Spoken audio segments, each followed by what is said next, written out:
Hello, Harry. Good morning in Taiwan. Hi. How's everyone doing? Hello. So, Hey guys. Good to see some more people in the room. Yeah, almost like 80%. Okay. Well, if we go by the 80-20 rule, hopefully it's the best 80% who've shown up. Yeah, Philip is on his way, so we can start right now. So, Okay. Toby, can you see Toby? Yeah. Yeah. She will help. She will help you control the progress. Okay, so let's get started. Okay. Your time. Very good. Do you want to set the scene and talk a little about sort of our relationship, or should I just jump in? I guess let you jump in. Okay. Very good. Well, good morning, everybody. It's such a pleasure to be able to join you today here live from Silicon Valley. I'm joining you today from Mill Valley, which is right across the Golden Gate Bridge. How many of you have been to the Bay Area before? Several of you. Okay, very good. So some of you might have experienced that Silicon Valley vibe and some of the magic that you get to experience as an entrepreneur living here in the Bay Area. But I'm very excited to have a day to spend with you today to learn more about your companies and to have a chance to share some of the insights that I've learned after spending about a decade here in the Bay Area now and working with a large number of startups from all over the world and been in and out of different companies myself and now also as an investor investing in early stage companies. So, see if I can get my slides up and running here. So essentially today what I am hoping to do is to share some insights that will be valuable to you. So in order for this to make it, in order for this to be as relevant as possible, we are going to be using a number of sort of interactive tools so that it's not just me sitting here preaching to you for 6 hours, but you will actually have a chance to interact with the content and to utilize some of the tools and tactics and techniques that we're going to be covering throughout the day.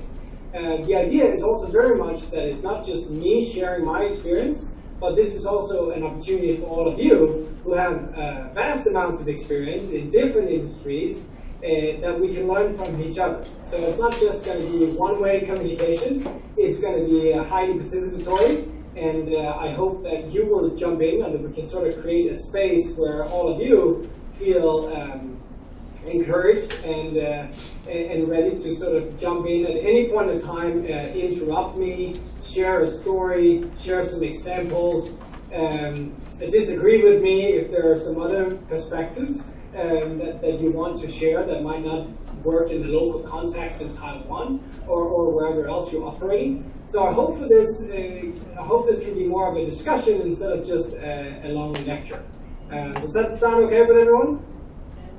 Yes. Yes? Okay. Good. And do we have the microphone? Is that out in the room? Can we just test that that's working? Some of you in the back of the room, can you test, say something and see if I can hear you? Hello. Hello. Can you hear me? Hello. Yes. Okay. Very good. Good enough? Cool. Yeah, so just to reiterate on that, let's make it as casual as possible. I will, of course, be covering quite a bit of content, and I have a slide deck queued up for you here with 192 slides. So there's a lot of stuff we can cover over the next 6 hours. But there's also a lot of stuff that's not in the deck that I'm happy to talk about. So I want us to sort of, as we move through this workshop, be able to cover the topics that you are most passionate about and interested in. The things that we'll definitely be covering are related to pitching and fundraising. Thanks to those of you who filled out this quick little survey. The vast majority of you are in the process of fundraising at the moment and could use some additional tips and tricks on how to do that effectively.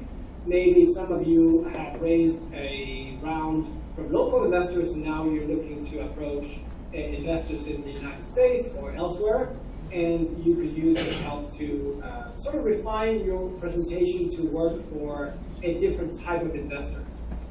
I've had over the years the chance to work with hundreds of entrepreneurs, international entrepreneurs that come to Silicon Valley to tap into the quite unique ecosystem that we have here in the Bay Area. And there's vast amounts of venture capital available, but only to those who are able to play the game.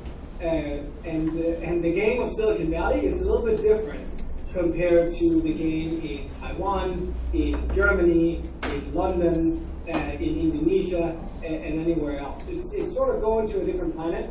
We have a very specific way that we'd like to see the pitch delivered. We have a very specific structure that we'd like for the pitch deck.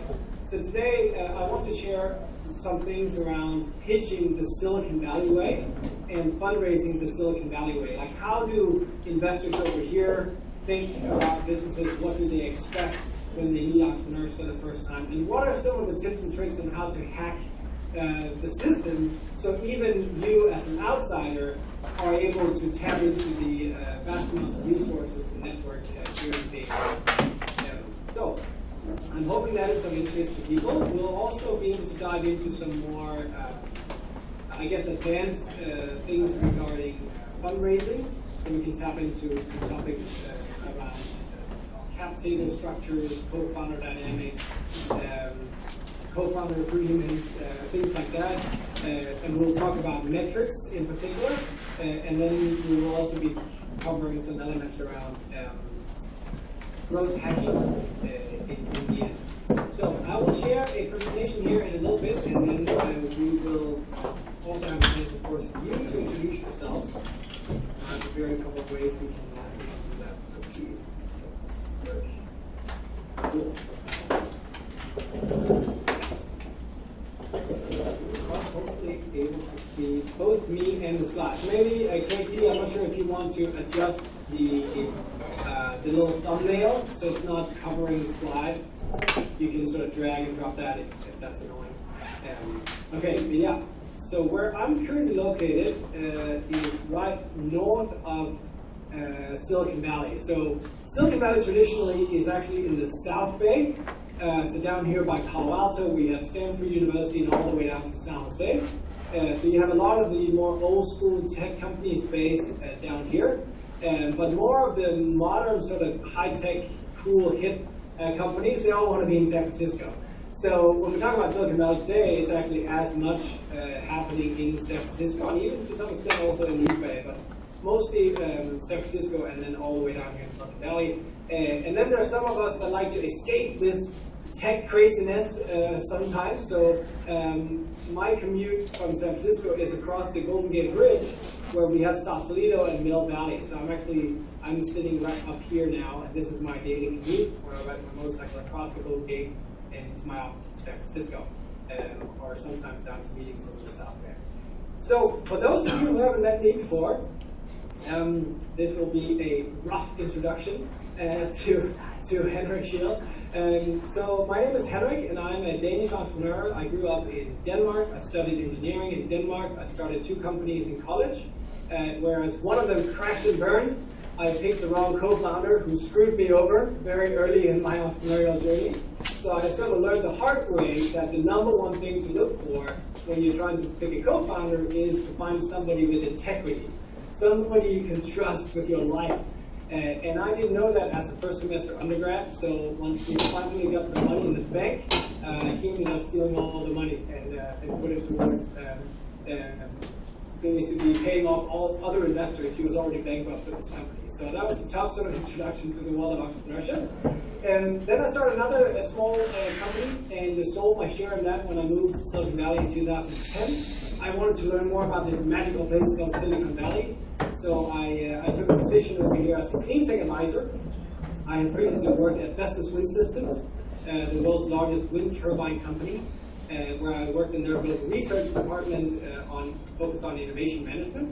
And so I came to Silicon Valley, was supposed to just stay here for 6 months, but ended up getting entrapped in the ecosystem, and I met a girl who's now my wife and the mother of my two boys. So I've now been here for a decade, for 10 years here in August.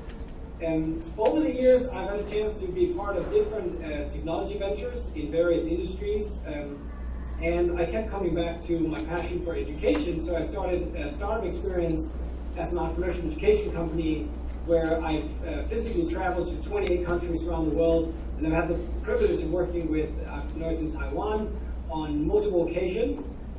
And today I'm also an investor in essentially a partner in a venture capital firm called the Mentors Fund, where we invest in early stage companies from a variety of industries. So I'm also very interested in getting to know you potentially on an investment front.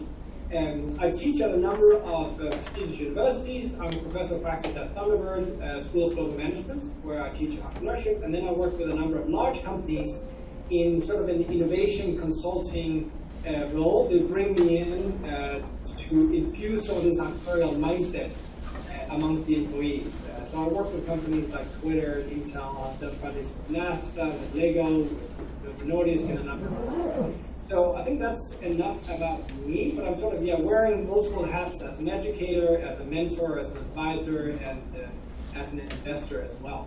And one of the reasons why Katie and the team invited me to have a chance to work with you today was that I believe 2 or 3 years ago, maybe 3 years ago, I had the pleasure of being invited to Taipei, and I worked with Triple I and their team on training a group of, I believe, around 10 or 12 startups who were all going to pitch to this one of the largest pitch competition in Asia, and none of the teams had, basically, Taiwan hadn't been represented before, or had never been able to get a prize at this competition. So I worked with them over 2 days, and we went through a lot of the materials that I'll try to share today on how to restructure your presentation to be as effective as possible when you are pitching your company, so that you know how to tell your story in a more compelling and exciting way. You know how to deliver a pitch that is memorable and that's where people really take away all the essential elements. And after this 2-day workshop, not to take credit for that, but we are able to transform these pitches into be a lot more powerful. One of the teams won the first prize, which was $100,000, and 2 of the other teams also took away prizes out of this competition.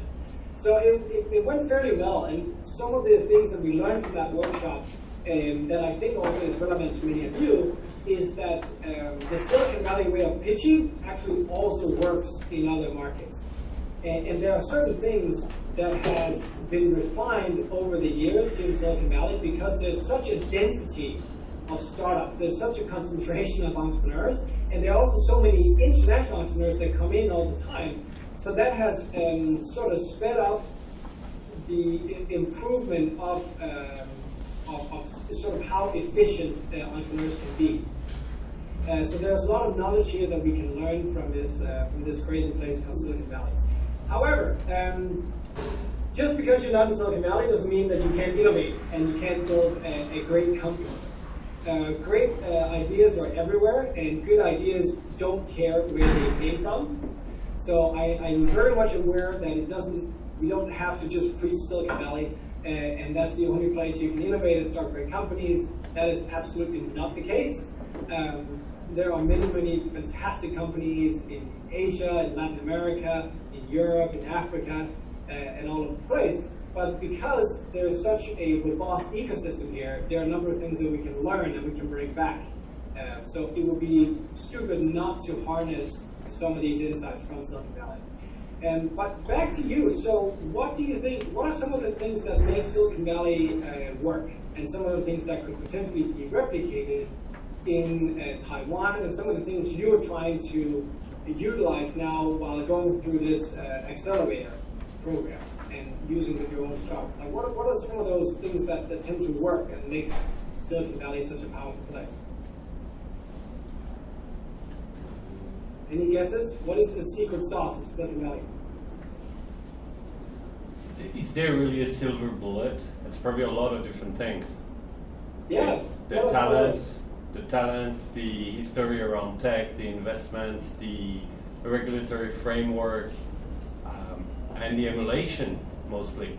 Perhaps, let's say, compared to Taiwan, there is talent, there is an history around tech, there is money, but maybe people here don't know quite as much as how to do it, and they don't emulate as much. Yeah, good perspectives. What do you see as some of the biggest roadblocks in Taiwan at the moment? You mentioned regulatory frameworks. Is that an obstacle? So, as an entrepreneur in a product that is B2C, where I have to deal with partners in real estate, for me it would be mostly dogma. But I'm on a different, like the guys on the other teams are somewhere else. Yeah, but I think the power is the momentum. Because in Silicon Valley, they have the continuity as a success story and experience. But in Taiwan, honestly, for me, my personal thinking is we sticking into the power and the OV and the age before. So we don't get the momentum by the continuing success and the continuing growth. So it is the problem from Taiwan, and I think Silicon Valley over 8 months last year. So I think that in Silicon Valley is the momentum because everyone just believe maybe he or she is next Uber or next Airbnb. So they have the momentum here, but sometimes lack of momentum in Taiwan. I think we're saying something quite similar here. Yeah. So you touched on it was a little hard to pick up, but you touched on the mindset, right, and the general sort of mentality. The ball doesn't keep rolling. It stops and you have to restart everything all the time and to go against old mindsets. Yeah. Yeah, I've experienced that at several conferences. I remember in 2011, actually, I was part of a delegation where we were a group of 15 founders and investors from Silicon Valley that went to Kuala Lumpur at an event called Silicon Valley Comes to Malaysia. And we had, at some point, several participants that ended up becoming very emotional and crying because this was the first time, I remember this female entrepreneur in particular, this was the first time she had met like-minded entrepreneurs who were going through the same challenges, like fighting against her family, fighting against her friends, and basically not finding any support. But here she was amongst like-minded individuals who were going through this similar experience. So that's also why it's so powerful to be part of an accelerator like this and to be in a room full of like-minded people who are going through a similar journey. Sounded like there was a bit of echo there, but I hope you can hear okay.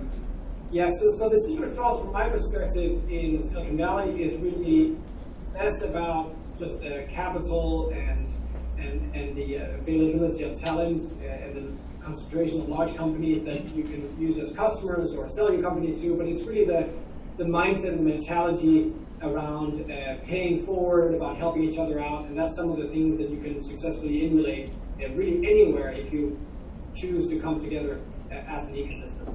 But some of the things that definitely work well, and I don't think, well, one of the things I wanted to touch on too here early on is that I'm aware that that in the room today we have entrepreneurs at many different stages, and I hope you can also be patient with some of the other entrepreneurs in the room. We have some entrepreneurs who are quite seasoned and on their second and third startup, some who have raised already an A round, and then we have entrepreneurs who are on their first startup and just getting started, have yet to find really product market fit. So I hope also that there can be sort of mentorship and idea sharing across the spectrum here in the room today. But just to stay up front, that some of these things that we might cover might feel a bit elementary for some of the more seasoned people in the room, and some of the things might feel a bit advanced. And that's my sort of challenge to try to hit somewhere in the middle where it's relevant for all of you. But please do interrupt if you feel like it's too elementary or if there's certain things you want to dive deeper into. Okay. So a couple of things that have seemed to work really well here is that there are no excuses, but entrepreneurs can overcome any type of obstacles. And what is essential is speed. Speed over everything. The mantra at Facebook for a long time was move fast and break things. Right? So speed is really of essence. And I know some of you have actually been on this journey for quite a while, and I was a bit surprised to see that you, well, I'm sort of curious to see where you are today, because some of the videos you sent me were like 4 years old. So I'm not sure, so where are you today? But in Silicon Valley, one of the things we talk about is that you would rather fail fast and then kill the startup and move on to something that does scale, or than compared to becoming sort of a walking dead, where you're just making enough revenue to break even and keep going and keep going. But if you've already gotten down the path of taking venture financing, you need to find a scalable business model, or you need to do a dramatic pivot, or to close down the company and move on. Right? You're not trying to become this like living dead. Failing faster is failing cheaper. So it's better to very quickly sort of find product market fit, or to do a major pivot and moving on. And then of course it's of essence to have big, ambitious, audacious goals. If you don't think big, then you should not try to go down the route of raising capital, because that's what we're looking for as investors. And then finally, probably the most important element, and that I hope you can definitely utilize today, is this notion of paying it forward.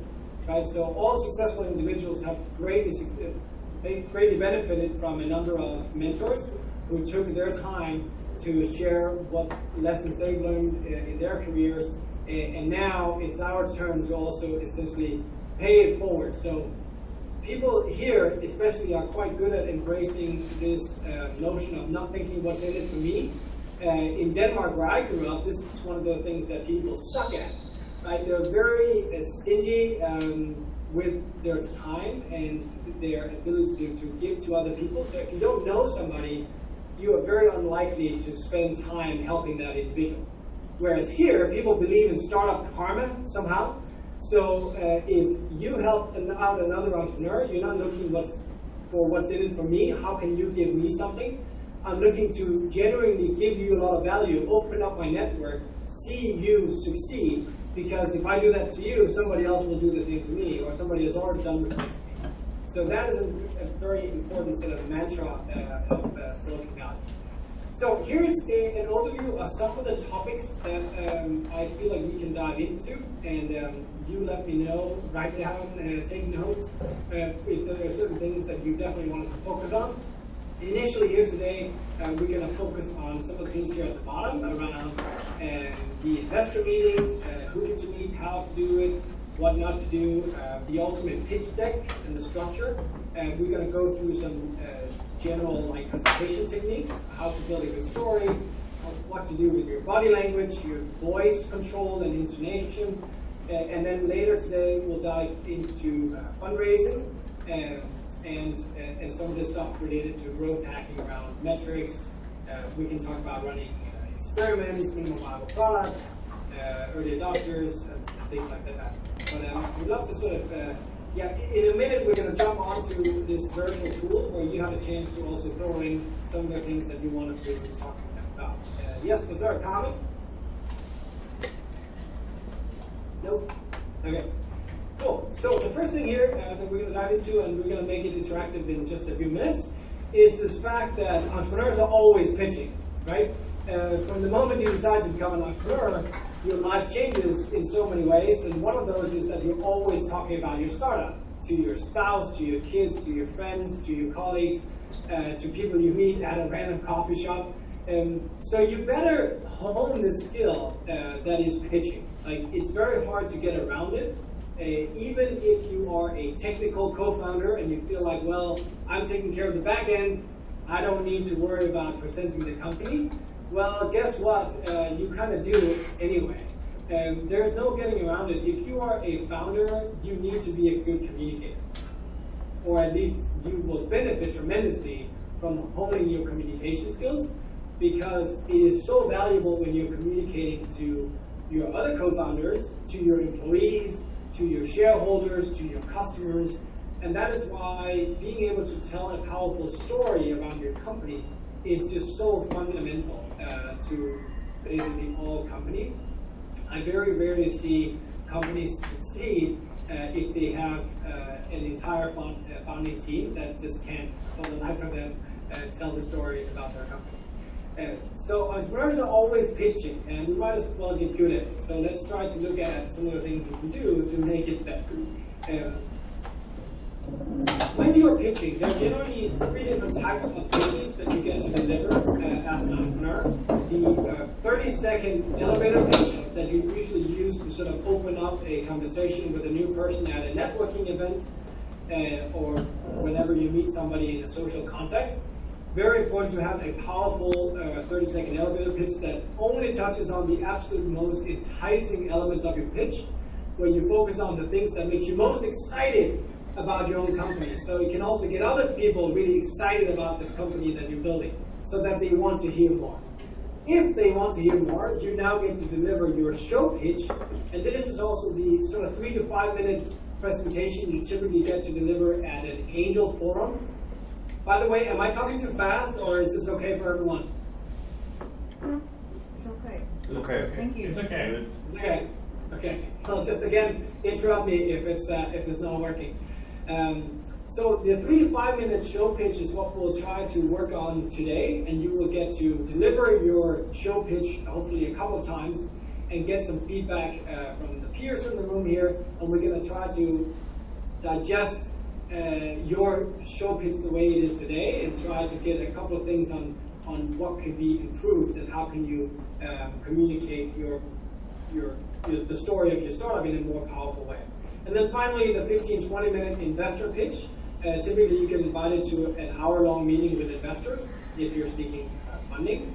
You very rarely get to speak for that entire hour. It's usually expected that you talk somewhere between 10 and 20 minutes.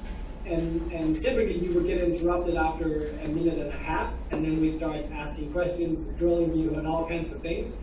But it's good to have sort of this 10 to 15 page slide deck prepared and a really powerful pitch. So if you get to deliver the whole thing, there is a nice sort of storyline throughout that, and you get to tell the story in the best possible way.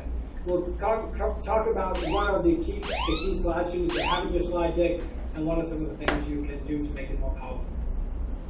In most startup ecosystems around the world, and this is something that is definitely building in Taipei as well, is my experience, is that you're starting to get more of a cohesive ecosystem where people are interlinked in much better ways. But if you look at the Bay Area, it's quite unique in the sense that it's just one big red dot. You might have heard of this concept around 6 degrees of separation, right? That there's no more than 6 degrees between you and Kevin Bacon, I think was the initial example. Or you and former President Obama, or you and Beyonce, or whoever it might be. There's never more than 6 degrees of separation. But in many of these ecosystems, it's really more like 1 or 2 degrees of separation. And why is that good? Well, it's great because then you can get in touch with investors really easily, and you can get in touch with relevant partners for your business. And people are quite approachable, especially if you can contact people through an introduction. How many of you are on LinkedIn today? Okay, any of you are not, who's not on LinkedIn? Nobody wants to raise their hands. Okay, so who doesn't want to raise their hands at all? Okay. So LinkedIn is obviously a very powerful online professional network that I highly recommend that all of you get on as quickly as possible. It is free to sign up, and it is where you can keep track of all your professional contacts. So this is very elementary. Most of you are on it, but if you're not, and I know this is not as widely sort of popular in Taiwan as it is elsewhere, but it's a great tool that will allow for you to manage your network in a more professional way. And I'm actually going to get into a couple of things around networking sort of tactics and etiquette later today, because I find that this was some of the things that I struggled with when I started working with American companies for the first time and as an entrepreneur in Silicon Valley, that there is a certain etiquette in the way you send an email introduction, in the way that you link up with somebody on LinkedIn, and also in the way that you manage your network so that you don't tend to overuse some of your contacts, because then at some point they're going to shut you down and they're going to be, no thanks, Henrik, you've asked for too many introductions and you've not given me anything in return, right? So especially as an international entrepreneur, if you come to Silicon Valley for like 1 or 2 or 3 weeks, you feel like you want to pack your schedule as much as possible and you just want to get, right? It's all about for you to get as many contacts, for you to get money for your startup, and you have that perspective like, well, I'm here to get as much as possible from this ecosystem. That can be a dangerous approach. Obviously, people will very quickly get tired of you asking for stuff if you're not giving anything back. So we can talk about some of the specific tactics on how to actually give something back. Also, even if you might not be in a position of being an equal, is simply being considerate in terms of making sure you always send a follow-up email to say thank you for that introduction, right? To be very polite and to be respectful with people's time, that you show up on time, that you treat other people's contacts with respect, and then like a small gift, some small gesture of appreciation, like sending the person who sent you a valuable introduction a book that you've read recently, or a valuable article, or whatever that person might like. Small gestures like that can actually come a fairly long way, and this is something that I've certainly learned a lot about from my wife, who was born in South Korea but grew up in Latin America. So her and I are pretty far on the sort of cultural spectrum. In Denmark, we tend to be very much like straight shooters and not be as considerate to other people's feelings. And I think especially in the beginning when I arrived to the States, I was pretty rough on the edges. But this is one of the things that just because of cultural heritage and because you do things in different ways, you come across as very sort of brute and too direct. So that's something we struggle with in Nordics, but it's also something that people, for example, from Israel, do we have any Israelis in the room? Nope. Okay, so people from Israel have typically gone through military training, and just in the culture, it's very direct. And you tend to sometimes offend people if you don't know how to sort of change the way you communicate. So there's some tactics around that. Okay, so yes, so there's a lot of positive things about a network that is so well integrated, but there are also some negative things, right? And the fact here is that if everyone is connected and everyone knows everybody, that also means that you can't be a jerk in a place like Silicon Valley, because everyone's going to know you're a jerk and they're not going to invest in you again. Employees are not going to want to work for you again. And especially in this day and age where social media can get that story out so quickly, right?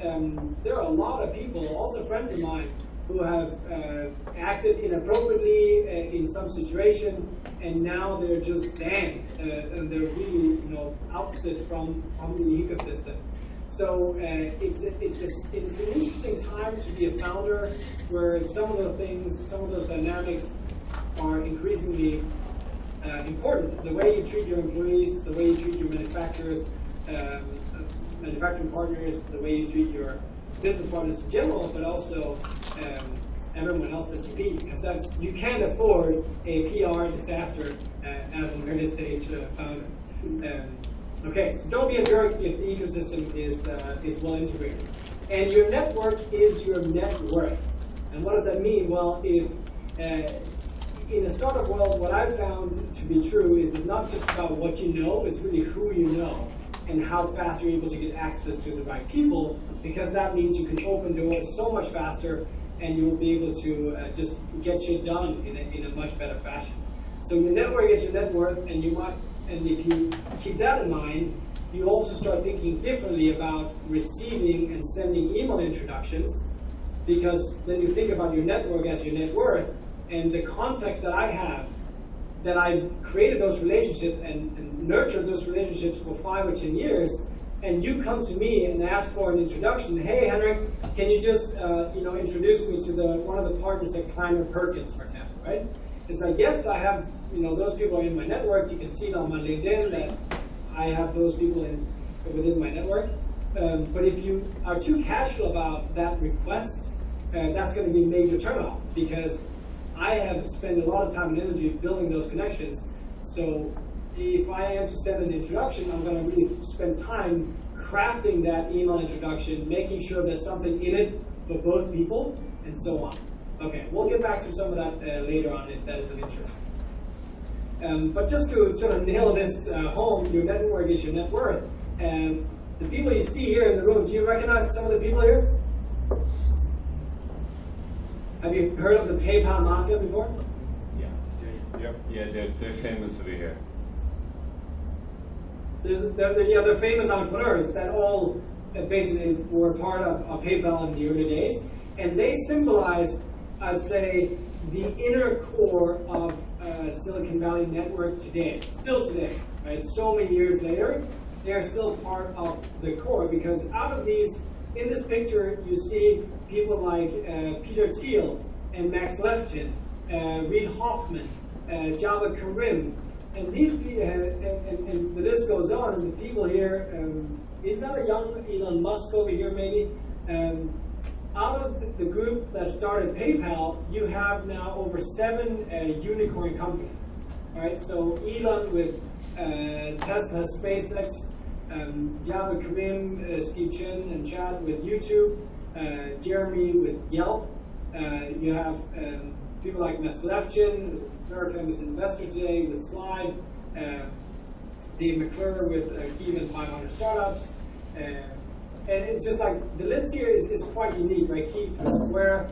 So these individuals have continued to invest in together. They've continued to help out each other's ventures. They started companies with each other afterwards.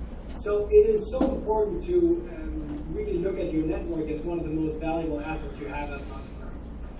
So with that in mind, let's do a bit of networking here in the room. I know some of you have met each other before, but maybe somewhat briefly, or at least you don't know each other's companies that well. So what we're going to be doing today, since this is a virtual workshop, at least on my end, is that I have set up a tool for us to use called Miro. How many of you are familiar with Miro? Any of you have tried that before? No. So hopefully some of you will also find this valuable in the collaboration that you do with your team. It's definitely a tool that I use at the moment on a daily basis. And it looks like this. So this is a Miro board, and it's essentially an online whiteboard that we will all be able to work on together simultaneously. So the way that works is that you will get access to, you will in a few minutes, you will send, I'll give you a link. We'll get a link, and then you will be able to see, you'll essentially get into an online version of this Miro board, where you can not just view what I'm viewing, you can actually access the board. One of the first things you can do, you can either just log in as undefined and just continue using it as anonymous, or you can sign up and then we'll be able to see your name as you're navigating around the board. We have a couple of different areas here that we're going to be utilizing. And the first thing, if you want to interact with the content, you need to go to the left-hand side here and click V. Then you're able to actually drag things and take things, move things around. Down in the bottom right corner, you can zoom, but you can also, on the trackpad, basically just use your fingers to zoom in and out. And to become familiar with this, you will be able to, initially here, I wanted to come and grab a seat at the table. So here, you can go in and you can pick a place where you can write your name and list and drop an image. So basically, you can take any image from your desktop, and you can just drop it in here, and it will upload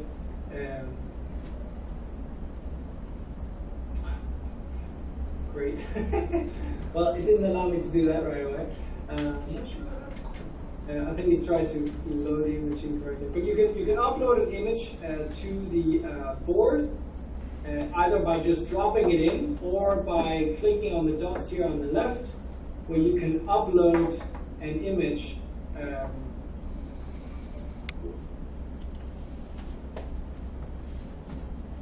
Where you can upload an image from your device, and then you can take an image and basically plug it into to Miro. So, and what I'd like you to do is basically, as you can see over here, add an image of you doing your favorite activity. So whatever favorite hobby you have, and then afterwards you're going to describe what is your why. And I'll go into detail on what that means, but here you can see sort of my little page where you can learn a little bit about what I like to do in my spare time. So this is sort of a virtual way of meeting each other. Did you have a question, Kenzie? No. Okay. Okay, so we'll go into that, and you will, in a second here, you will get, if you pull out your laptops, and you'll be able to join this Miro board. So essentially, what I'd like you to do when you get access is that you fill out your little area here with your name and a picture, one or more pictures of your favorite activities, so we can get to know you a little bit, also on a personal level. And then down here, there is a couple of fun little places where you can vote on what you would rather be. Would you rather be rich or famous or impactful and famous, or where are you on this spectrum? And there are a couple of other questions here. Would you rather not be able to use your phone over here or your email? So you can vote on this, and over here is like, would you rather be invisible or be able to read minds? So these are just like random questions, but it'll be interesting to see sort of where we're at on the spectrum here. After that, I'm going to introduce the other areas on the board, and we're going to be using these one by one.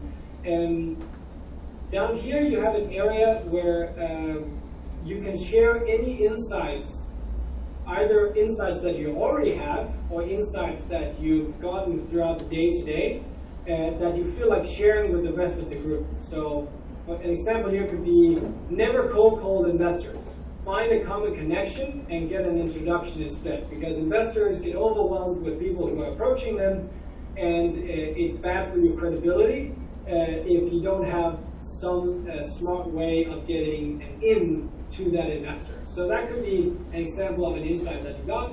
You can either, over here on the dots, you can essentially use a pen, you can create a mind map, you can create a card, you can add a sticky note. So if you click sticky, you just create a sticky note here, and you can move that around, and then you can double click on it, and then you can write on it. Right? Or you can grab one of the stickies that I prepared out here on the side. Most of this content here should be locked, so you shouldn't be able to press it. There could be some errors, so just don't mess with the infrastructure, just mess with the post-it notes instead. And you're able to see essentially everyone's cursors as well. So you can see where people are sort of zooming around. If I just stop this, I'll share it now. So once people start coming in, you can also follow other people. On the top here, there will be the different people in the room, and you can choose to follow those people. Okay, so here you grab your seat at the table, and down here we can share ideas as they come up throughout the day. You can also share if you have some favorite books. I've uploaded some examples over here. You essentially zoom in and out pretty easily. And on the left-hand side here, there's a team area. So here is an area for each of your startup teams. So you can go here to Coolso, and the left-hand side here is insights from the team. Okay, so don't write on another team's page, but if you have some feedback for that team, you can write it over here on the right-hand side, okay? So that's an area where you can write notes for yourself and you can write feedback to the other teams. And these other 4 quadrants here are things I'll cover later on. Okay, any questions about this? Are you eager to jump in? How do we join? Yes, let's join in a second. Okay, so the first thing I wanted you to do when you jump in on the board is that you add a picture of yourself and then you write down your why. I'm not sure if you've done this exercise before, but when thinking about your elevator pitch, you need to be ready with some kind of punchy, memorable statement about yourself. But usually, what ends up happening if you go to a lot of these networking events is that you get sick and tired of hearing about people's products. Maybe you think your app or your online web tool is the most amazing thing in the world, but at the end of the day, people do get a little tired of being pitched to. However, what we don't get so tired of is meeting real people. So one of the things I recommend as a networking hack is try to be more yourself and less of like a tech pitching robot, which is typically a mistake that a lot of, especially international founders, make when they come here, that they don't really talk about themselves, they barely even introduce themselves, they just start talking about the product. And that is one of the biggest mistakes you can make, because people really don't care about your product if you don't get them excited about the problem you're solving first.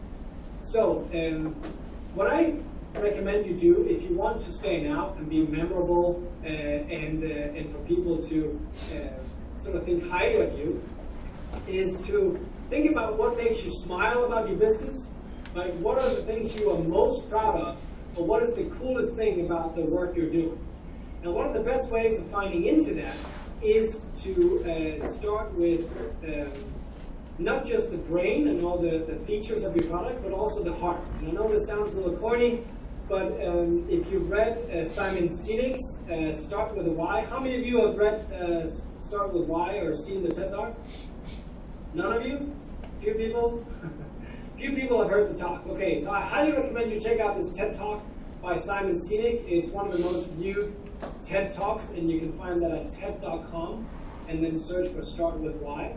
And he talks about this golden circle, where the premise is that if you want to be an effective communicator, you should not talk about what you do or how you do it. You should initially talk about why you do what you do. The best companies, the best marketers start from inside this golden circle with the why. What is the why for your company? And what is your why as an individual? And I find that the most interesting conversations that I have at some of these networking events and some of the entrepreneurs that really stand out are those that dare to tell a personal story about why they're doing what they're doing. Not just what they're doing and how they're doing it, but why they ended up getting so fascinated by this problem that they are solving. And why they ended up doing this. And I know there was one of the company videos that was pitched here that did a pretty good job of that, and that was Team 8. You had a powerful personal story about why you were working on these, essentially a community for children to exercise, and created this amazing new kids watch because you've struggled with obesity yourself and wanted to really solve that problem for good for other people. I thought that was a very powerful way of starting your pitch. But none of your other teams mentioned that in your pitch videos, and I think that's worth paying a little attention to. So we're going to do this little exercise where you actually write down the why for this particular company that you're building right now. Like, as individuals, you might have multiple different whys for different things that you're working on, but try to find the why for the company you're working on right now. Like, what is it that gets you excited and gets you to go out of bed, jump out of bed and start working on your startup? Like, why are you so passionate about this problem? what got you excited about it initially? Is there a personal story somewhere? That could be a very powerful conversation starter. So, what is your why will be part of this. So, for you to get access to a Miro, you go to tinyurl.com/Taiwan0603. So tinyurl.com/Taiwan0603. And then I recommend that you just sign up and create a profile. It's really fast and it's free. But you can also just jump in as like an anonymous tiger or anonymous rabbit or something like that. Okay. So we got that. Let's see if people are starting to come in. Yes, I see people on the board. Right now I can see people zooming around, and that's cool. And then I have this facilitator feature where I can summon everybody. So bring to me, now I just summon you all. So I suggest the first thing you do is go to this white quadrant where you grab your seat at the table. Some people are listening on something. Eric, can you give me the link? You need the link again? Yeah, please. Yep. It's tinyurl.com/Taiwan0603. I'll put it up.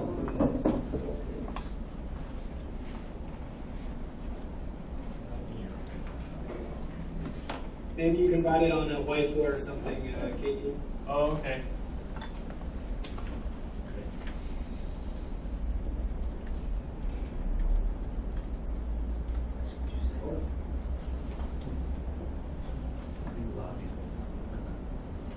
So the cool thing is here, I can see how everyone is like zooming around on this board. It's pretty cool, right? This tool. Or is it just me? I think it's awesome. We can sit in different parts of the world and be on the same whiteboard at the same time.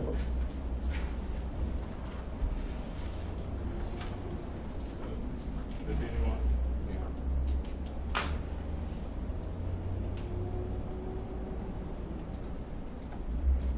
Yeah, as you sort of get used to, let me know if you bump into any challenges, but it should be relatively straightforward to also edit. The font size can be edited, and basically, if you double click in most places, sort of outside of the main tool, you will create a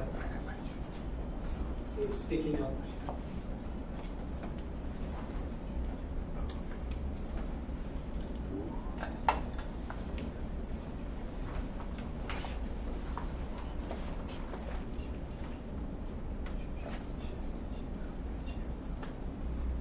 Yeah, I have a fellow cyclist here, Edward. Abroad, traveling across country by bicycle. It's incredible. Very cool. Yeah, I saw that you're quite well traveled and have lived all over the place. Have you done some cross continental biking as well? No, yeah, cross continental. This was in Thailand, across Thailand last Chinese New Year, just a few months ago, before the crisis. So it's very dear. Very cool.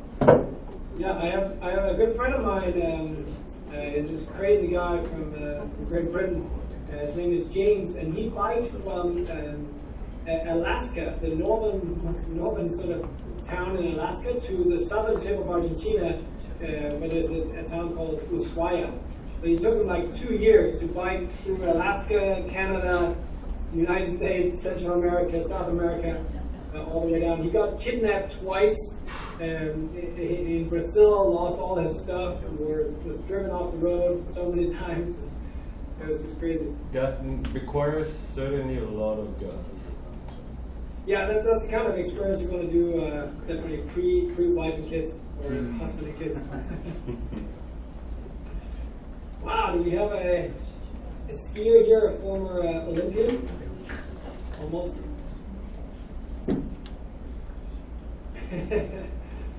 Nice.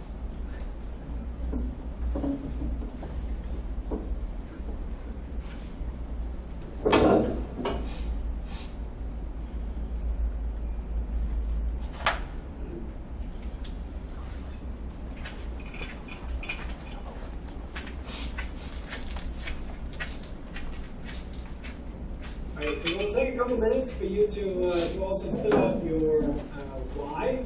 And this is of course something that can take some time to sort of really work on that. But it's quite a meaningful exercise that helps you motivate yourself and also tell your story to your team members and other people.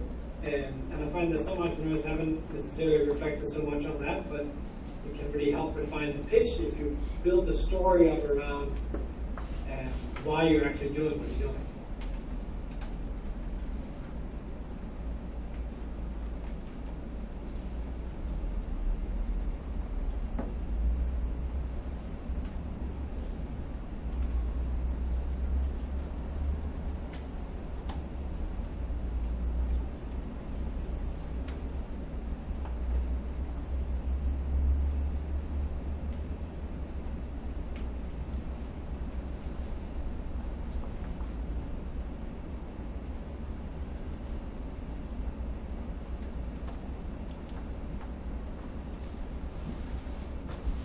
Once you're done,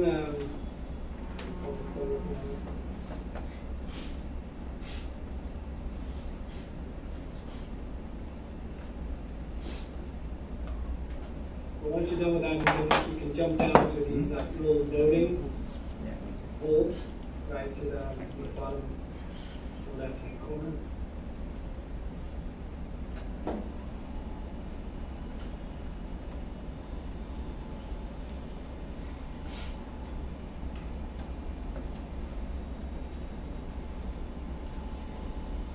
Jack Wu, is that a rugby or what is that game you're playing? It's rugby. Yeah, British rugby.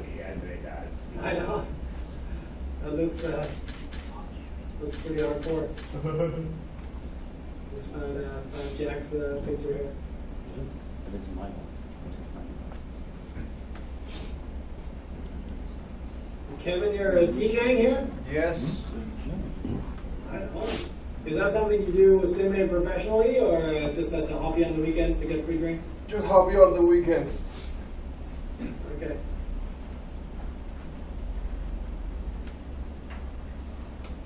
Can you be a little bit more concrete on your why? Okay. Like making the world better is quite broad. Is there a specific audience that you're passionate about helping? Is there a specific problem you want to focus on? Okay.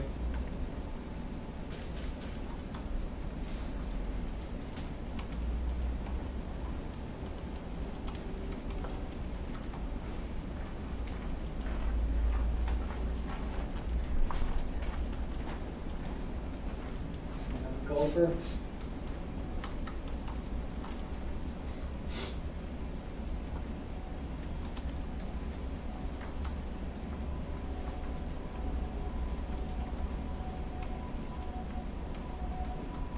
Are there some people who are not able to access the mirror board, or is it working for everyone?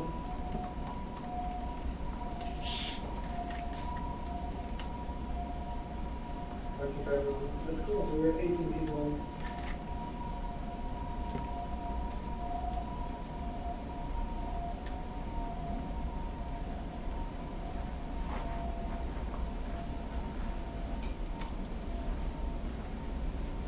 Okay, so we have a vote here far down that just wants to be impactful.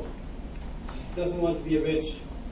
I wonder if this person also wants to raise funding and if the investors are aligned with that perspective. And he does want to raise money. Oh, he doesn't want to raise money, okay. Yeah. That makes it a little easier. Oh, did I not lock that one? Sorry.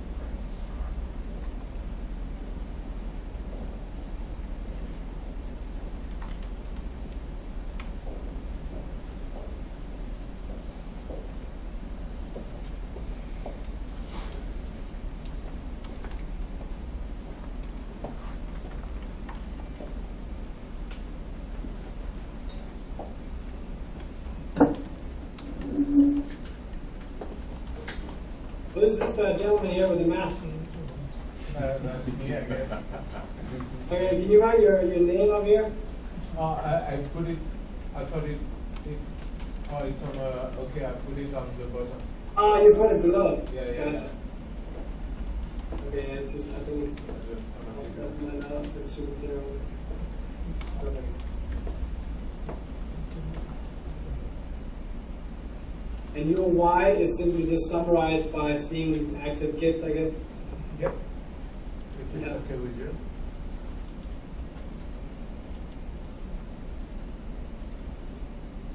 Very cool.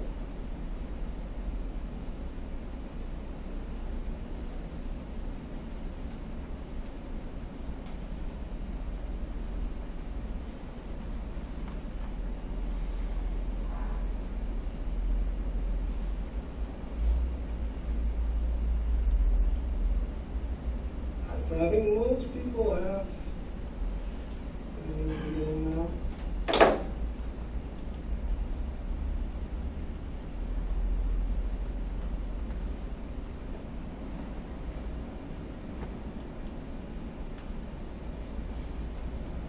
Cool.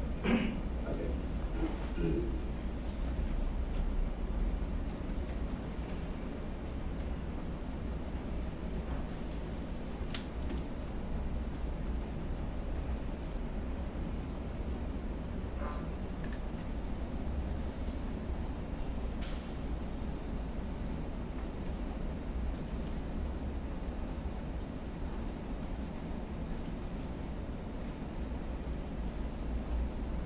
Okay, so while it's great to meet all of you here virtually, and you actually, I think this is pretty cool that I can get to see your personalities a lot more than just on a webcam here. This is cool. So thanks for filling this out and working on your whys. But of course, nothing really beats also meeting people. So now you've worked on your why. And I'd like to, and then we're going to do a short break here afterwards, but run this little sort of networking exercise where you get to actually stand up and meet a couple of people you haven't met before. And then I would like you to practice a nice, firm, confident handshake, good eye contact, good body posture if you're proud of who you are and what you're presenting. And then meet a couple of people in the room. But when you meet somebody, instead of saying, so, hey, I'm Henrik, so what do you do? I would like you to ask them, so what is your why? Because this tends to prompt some fairly interesting conversations, and you get to actually know the person a lot more than just jumping into all the tech features. So if you're up for that, I would like you to just basically pause the laptops here for a second, and then stand up and go over and shake hands and meet somebody with, I'm not sure, are you allowed to shake hands? Maybe not. Maybe We are. we should Hey, go we're almost virus free here. You know, in a few days they're gonna lift the restrictions. Free country. I miss giving people hugs. Like here in California, as you know, it's still super crazy. You have to wear masks everywhere, and you can't. And the schools are still closed, so we're struggling with childcare and all that stuff. It's crazy. But yeah, so go out, meet 1 or 2, 3 other people that you haven't met before, and then ask them, what is your why? And then we'll, yeah, I'll basically hang out here, and after that, let's do this for 5-10 minutes, and then we'll do a quick break. Go, go, go. Product market fit. When you have product market fit, it's everything changes because now it's about scaling and optimizing. Before product market fit, it's about searching for the right product to satisfy the right need. To be doing things that are much bigger, and then it will be a different way to operate it. So how do you use this definition in light of the periods of the life cycles of a startup? Yeah, good question. So I wanted to actually exactly talk about that in this startup curve that I borrowed from Paul Graham. And does anyone know who Paul Graham is?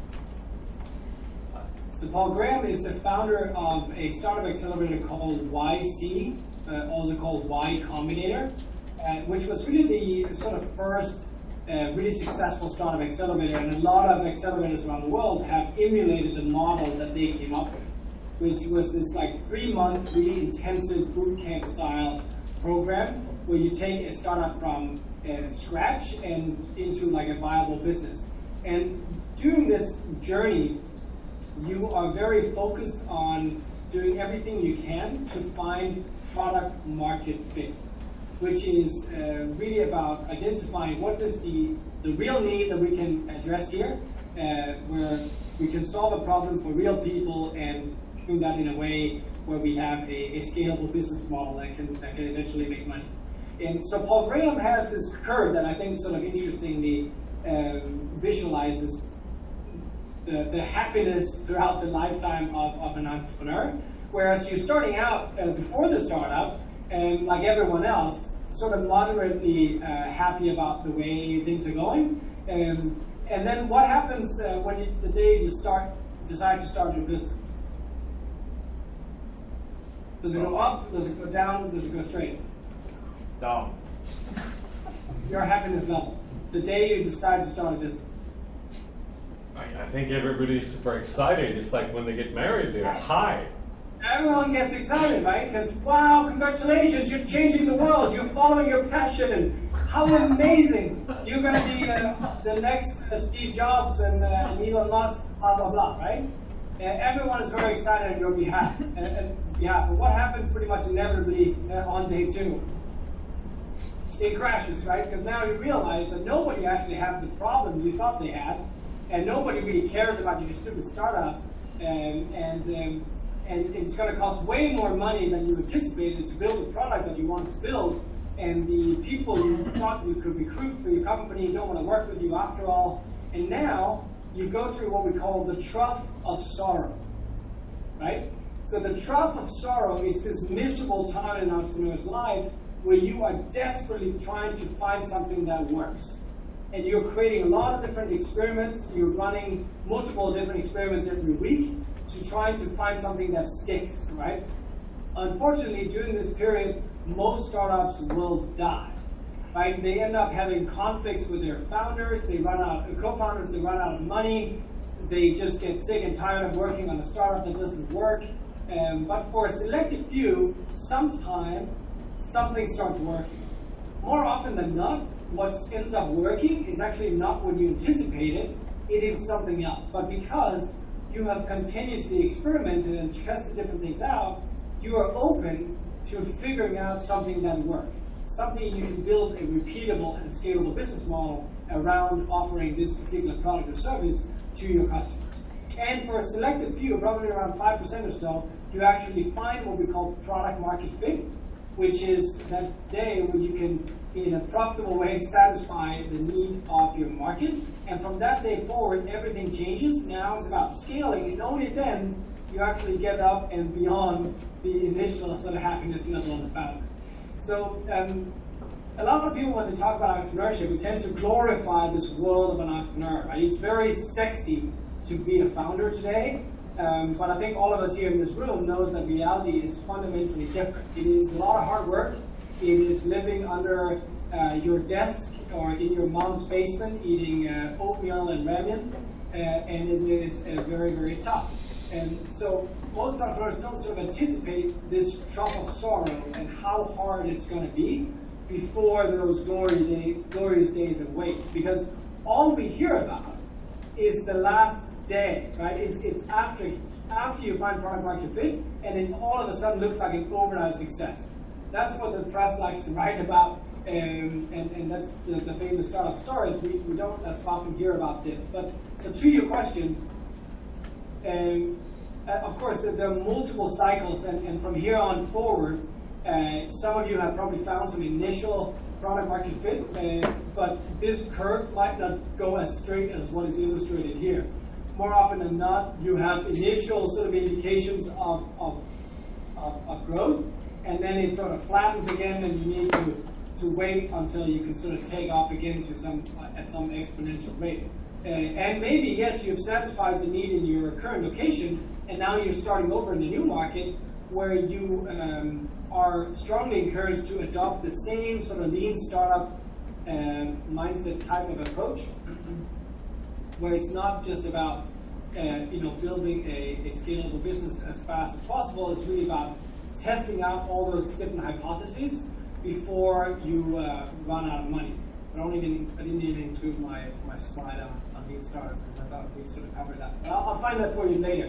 But essentially, what the lean startup method talks about is how you can very efficiently go through this iterative process of learning about a customer. And after having learned about a customer and studied this and analyzed the market, you get an idea for a product that can satisfy the need in that market.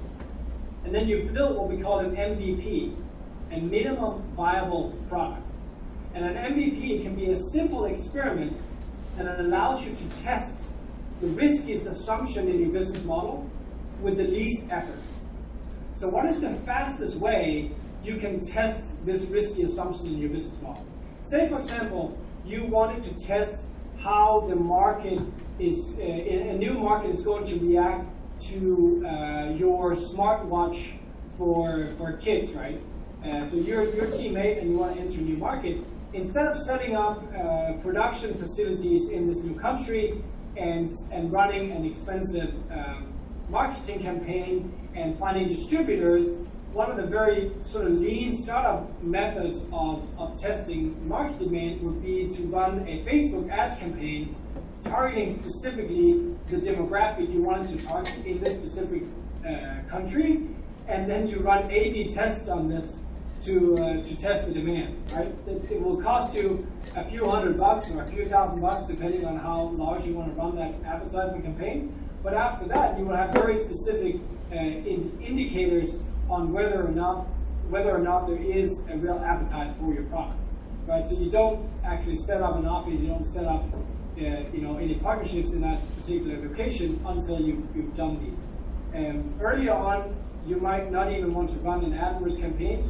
You're trying to test a different hypothesis, so you run a different level of tests. So there are a number of different of these like lean startup techniques, and if you want to hear more about that, I'll give you a chance in a minute to basically write down the kind of topics you would like us to discuss, and then we can certainly dive more into that as well. That's one of the things I do the most, is working with really early stage companies on finding product market fit.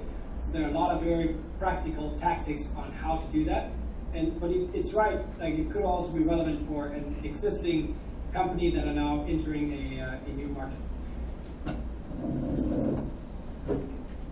So with that being said, on the startup curve here, one of the things that I feel like a lot of people don't talk so much about is this notion of whether you are in fact a small and medium-sized enterprise or you are a high-growth startup, right? And given that you've been selected to be part of this accelerator and be part of this program, I would estimate that probably most of you are over here. But reality is that these two types of companies are so different. And sometimes I meet co-founding teams that haven't actually had that conversation about what are our main objectives with this company.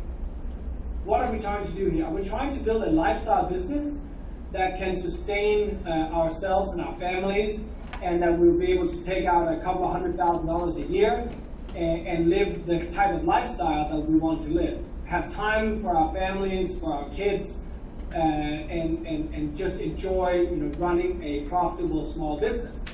And there is nothing wrong with that, right? We tend to glorify high growth entrepreneurship, and we all have to be building the next unicorn startup. A unicorn startup, for those of you who haven't come across that term before, is a company worth more than $1 billion, right? So a unicorn startup is over here.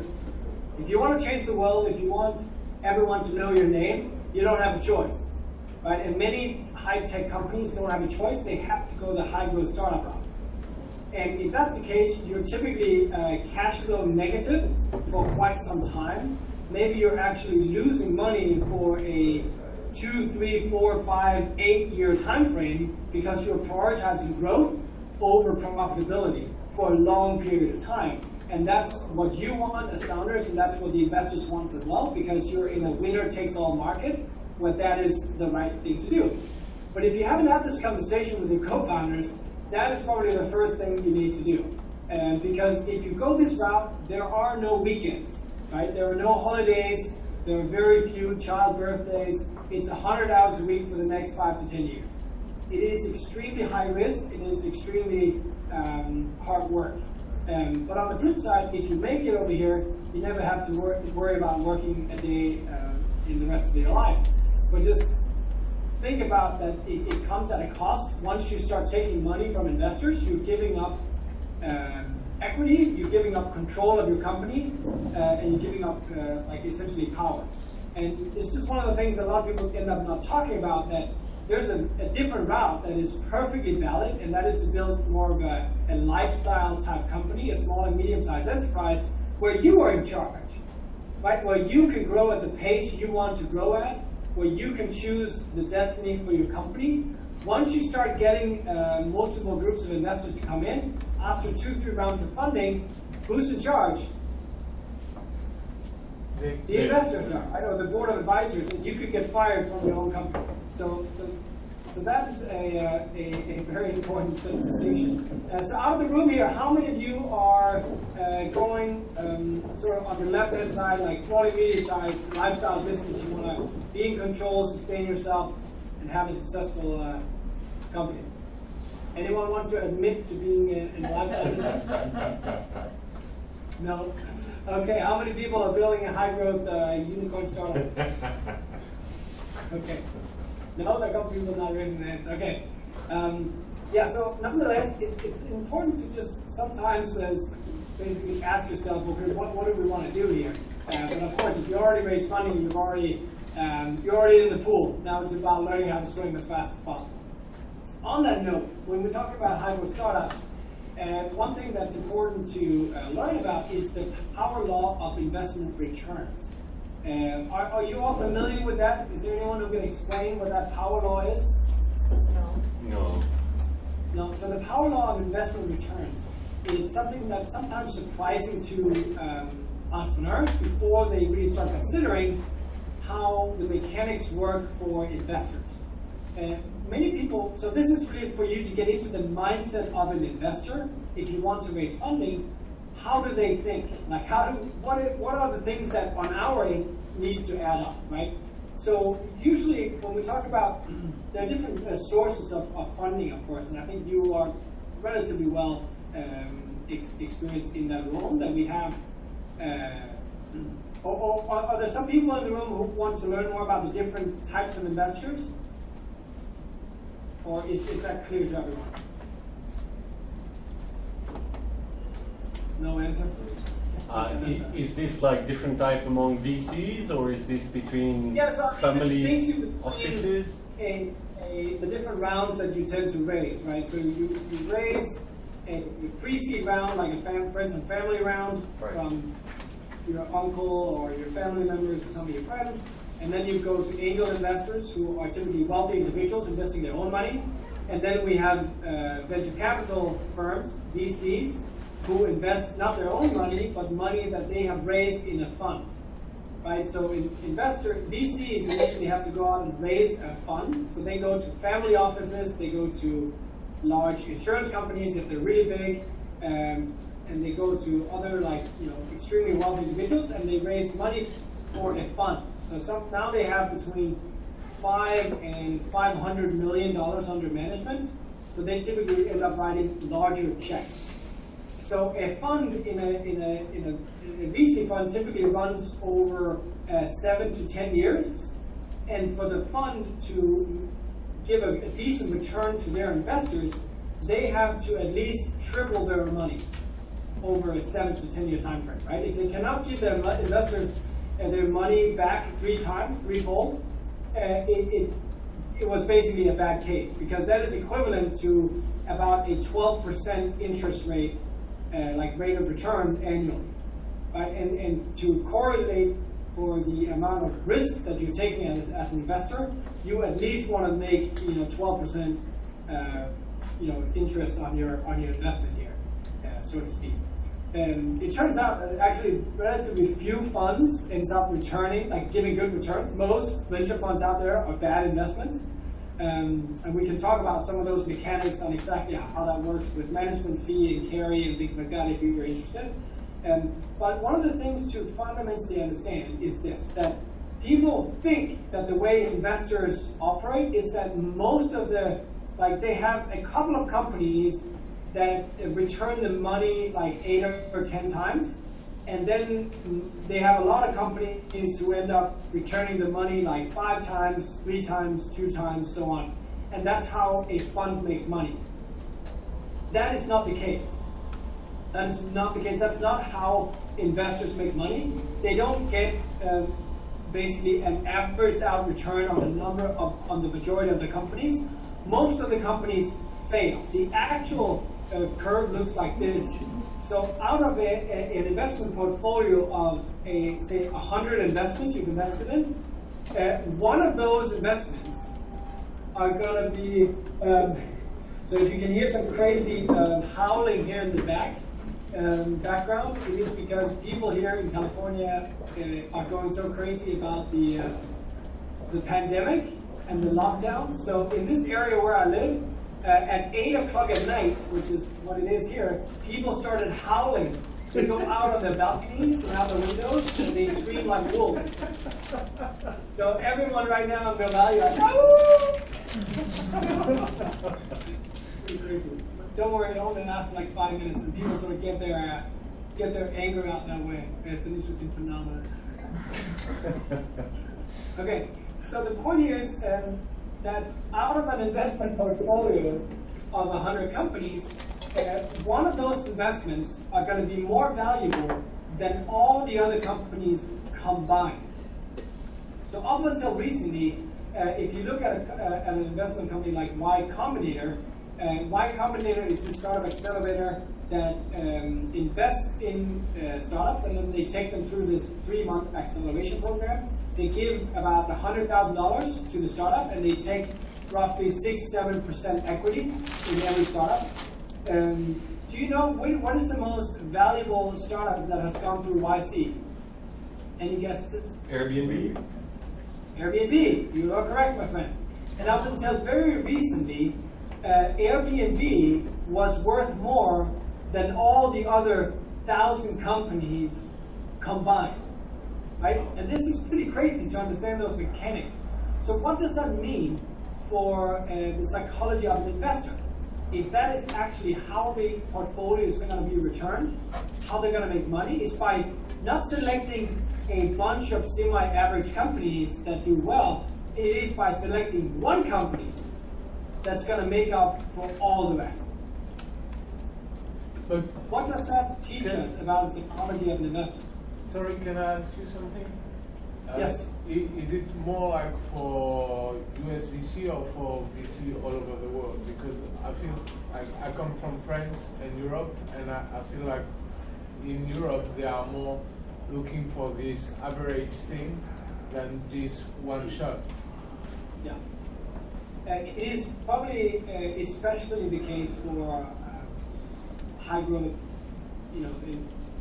investors in Silicon Valley, but there are definitely many other aggressive funds that operate in similar ways.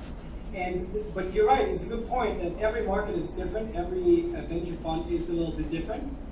So the bottom line is that you as an entrepreneur need to do your homework so that you know what is the mentality of this particular fund that I'm pitching to. Because if the mentality is that we're going to try to find the one golden egg, then you as an entrepreneur, and this is the point I wanted to make, have to be very aggressive. Right? You have to be extremely confident. You have to show a very big vision of where you want to go and how fast you're going to go there. Because if you don't show that kind of aggressive and very ambitious mindset, the investors are going to be turned off by that. And this is one of the things that I, as a Danish person, had to definitely adopt and learn more about from Silicon Valley, because every student graduating from Stanford University have this extreme level of confidence, right? They all think they can go out and build $1 billion company. I'm not kidding. They are 100% deluded. right? But sometimes that's what it takes. And if you come to Silicon Valley as a humble entrepreneur from Taipei, right, and you're sort of downplaying yourself a little bit, you don't have the big arm movements, you're not the loudest person or the biggest person in the room, you're going to be at a disadvantage, right? Because the VCs here are more used to meeting the Brian Chesky's or the Mark Zuckerbergs or the Elon Musks. That's the pattern they're looking for, right? Somebody who's very self-confident, who's relatively loud-spoken, who get up in your face and shake your hands with a nice, firm, confident handshake, and looks you in the eye and talks very confidently about where you're taking this company. Does that make sense? Yeah. Right? That is just one of those like cultural barriers that can be difficult and that you have to navigate when you get into a new context. So to underline this,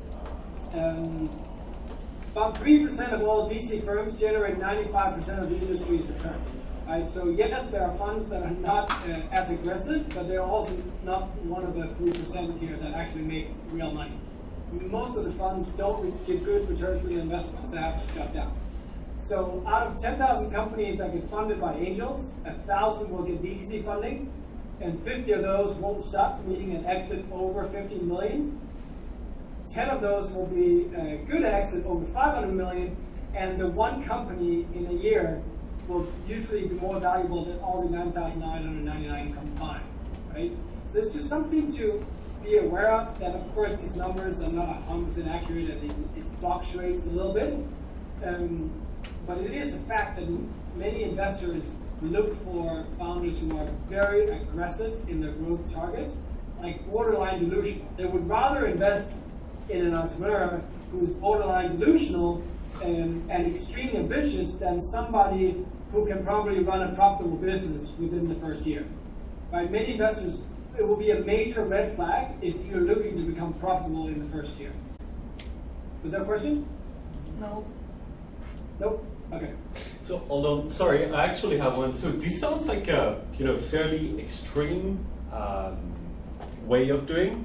Are there other alternatives for us? Because in Taiwan we tend to perhaps not be culturally so brash and in your face and extreme. No offense, it's just.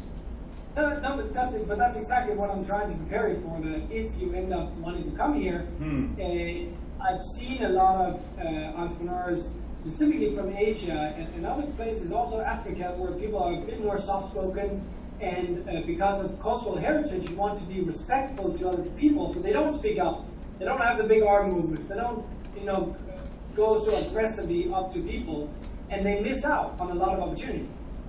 Right? If you're here for a week or for a 2-week period, you will not be able to take full advantage of that visit if you downplay basically who you are and the startup. You need to sort of put on a bit of an extroverted attitude and a bit more of an aggressive attitude, because that is what expected here. And of course, it has to be in a way where you can still live with yourself and feel home in it. But that is one of the things that you can do, is by practicing this and practicing the way you tell your story and the way you present yourself, so that you come across as more confident, as more put together, as more professional. Because honestly, investors invest in what they can relate to as well, right? And that's why there's such a major challenge, and it's great to see that we have some female founders here in the room. That we're very far from reaching equality from a gender standpoint in the startup world, right? It's less than 6% of all VCs who are women. The vast majority of all investors are old white males, and they typically invest. They have a pattern of what they have invested in the past, and if you don't fit into that pattern, you're just at a disadvantage. That's just how it is. That's a fact. So if you can do a little bit to get a little closer to fit into this mold that people are looking for, it will probably help you, right? So that's all right. So does that make sense? Next question, slightly similar, but about industries. let's say you're SpaceX and it's year 1, it's going to be another 10, 12, 14 years before you're profitable or you can do an exit. That doesn't really fit the VC model. What do you do? If your industry has longer returns or does not have that absolutely explosive growth that you can find in tech? Well, there has to be, I mean, for example, in the medical device industry, we actually invest quite a bit in health care and health tech. And usually the development cycles in healthcare are a lot longer, right? Because you need to get FDA approvals and medical grade, equipment is just, it takes longer. And generally, hardware takes a lot longer than software, right? And so if you're in any of these industries that require some really deep technical research, then there has to be a big carrot at the end. Just like pharmaceutical industries, you wonder why they have to make billions of dollars on a drug. Well, it takes them like 15, 20 years sometimes to develop that drug, and all those research costs have to be recouped somehow, right? So they have to make a lot of money when they finally hit it out of the ballpark with the drug. And you have to have a similar thesis, right? If you come to me as an investor and you say, yeah, it's going to take me 8 years before we are profitable, and then at that point we're going to have sort of a linear, slow growth, then I'm going to pass on that investment, right? There has to be a big opportunity, otherwise why would I do it? And that brings me actually to the next, if you have follow-up questions, we can talk about that, but a question for you here is, what do investors care about? What do investors care about? Returns? Return on investment, yes. And what else? Is that all? It's dependent of the VC, I guess. Because it depends on the VC or the agent, right? So sometimes you will be lucky to find or smart to find an investor who has some kind of vested interest in your industry, right? And that's again part of doing your due diligence on investors, is to finding out what other companies have they invested in, so that you don't end up pitching to a VC who already have a portfolio company in your industry, because then they might say yes to your meeting with you, but they're not going to invest in you, right? They're not going to invest in a competitor. They're just going to take the meeting to get all your secrets, and then they're going to call up their portfolio company and share everything they learned from your meeting. But the other thing, like generally speaking, what investors look for is low risk, high return. That's what investors care about, low risk, high return. And when it comes, so you want to do everything you can to highlight those two things. You want to do everything you can to de-risk the opportunity for the investor, and you want to do everything you can to portray that this startup has enormous potential for high returns. So what are ways that you can de-risk an opportunity and de-risk your startup when you're pitching? Great team. Already yes. Market traction. Team. Sorry to interrupt. What defines a great team? People who already have previous experience in startups, people who have experience in the industries that you're talking about, people who display the cultural signs that you mentioned, who have this confidence and this ability, who can communicate it, who clearly are in it for the next 5 years of grinding and sucking. Yeah, and also, you broke up there for a second, but also experience working together is also a major aspect. And that I believe some of you are actually included in your presentation, and that's great. One of the major risks in a startup is that the co-founders end up fighting. And that escalates into a huge fight, and at the end of the day, people are like, screw this, I'm done working with you, I never want to work on this startup anymore, and everything falls apart. Right? And you, as an investor, you can't do anything about that. Right? If the team falls apart, the startup is dead. So if you can, that's why teams that have already worked together in the past are so much more likely to get funding very quickly. And that's also what we saw with the PayPal mafia, right? It was very easy for them to get funding if they started working together again, because the team as a whole have been through the trough of sorrow together. right? They've already endured each other during tough times, so the risk of them splitting up when things got tough was way lower, if that makes sense. Yes, so of course, if you can build credibility, right, by having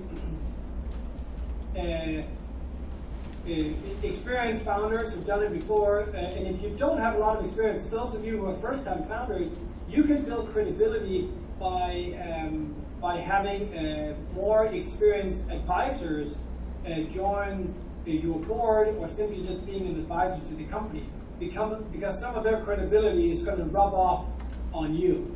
But think about, and then in terms of risk of the startup, right? So there's the team risk, and then we talk about product risk and market risk, right? Product risk is, can you build it? Can you build the product? And market risk is the even riskier question, which is, should you build the product? Is there actually a market need? So investors care about low risk, high returns. Low risk includes team risk, product risk, and market risk. And you need to hit all of those with as much power as possible in your pitch, so that we as investors feel like you have addressed all those concerns that we might have about your startup. And then on the flip side, on the high return side, you need to show us a big market, a big addressable market, a competitive situation where you can actually beat the competitors, and then you can do that in a way where you make loads of money. So we will now sort of go through the startup sort of pitch on what are the slides you need to include, and how do we tell that story in the most powerful way. And Reid Hoffman here, the founder of LinkedIn, says that the goal for you is really to build credibility, so investors will trust you with their money. So you want to do everything you can in this like 3 to 5 minute time frame to convey as much credibility as possible, so that I will trust you with my hard-earned money, or I will trust you to write a check from our VC fund, because we can only invest in 20 companies in total, and if I'm going to pick you as one of those 20 companies, you better be good. So when you're talking to investors, investors are of course listening to what you have to present in terms of your product, but we're as much focused on listening to who you are as a founder and as an individual. And these are some of the personality traits that are incredibly important for all good founders. And all good founders have to have some combination of these, right? Or if, I mean, some of these you can't live without, and some of those, if one founder doesn't have it, the other founder has to have it, right? Integrity, as I mentioned before, this was something I had to learn the hard way, is absolutely number one. If you don't feel your partner is trustworthy, and again, this is something we always look for when we invest in companies. And trust me, when just today I've been on 3 due diligence calls. So when a VC or any type of investor is considering investing in your company, they're going to do due diligence, or DD, right? So we will call up your customers. We will call up your former colleagues, your former employees. We will call up some of the key partners you have in your business. And we will ask some pretty blunt questions about who you are as a person, how it's been to work with your business, or sometimes if you talk to your employees, former employees, like, why did you quit? Like, who is he or who is she as a boss? What is the work culture like? Right? And that goes back to this concept that you can't be a jerk if you're in the startup world, because people are going to find out and they're no longer going to work with you. So your reputation is everything, right? Your network is your net worth, and it's super essential to maintain a high level of integrity all around, because it's going to come back to bite you at some point. Of course, you need to be super passionate about your company. Ideally, we like to not to see passion, but actually obsession. But it's easy enough to fake passion. It's very hard to fake obsession. So if you can show me that you're obsessed with this opportunity, that's going to be even more powerful.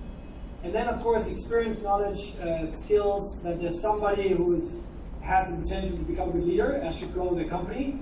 fully commitment to the team, not just working on it part-time, has a big, bold vision, but combined with some level of realism and not completely delusional. And this is the hard balance to strike, right?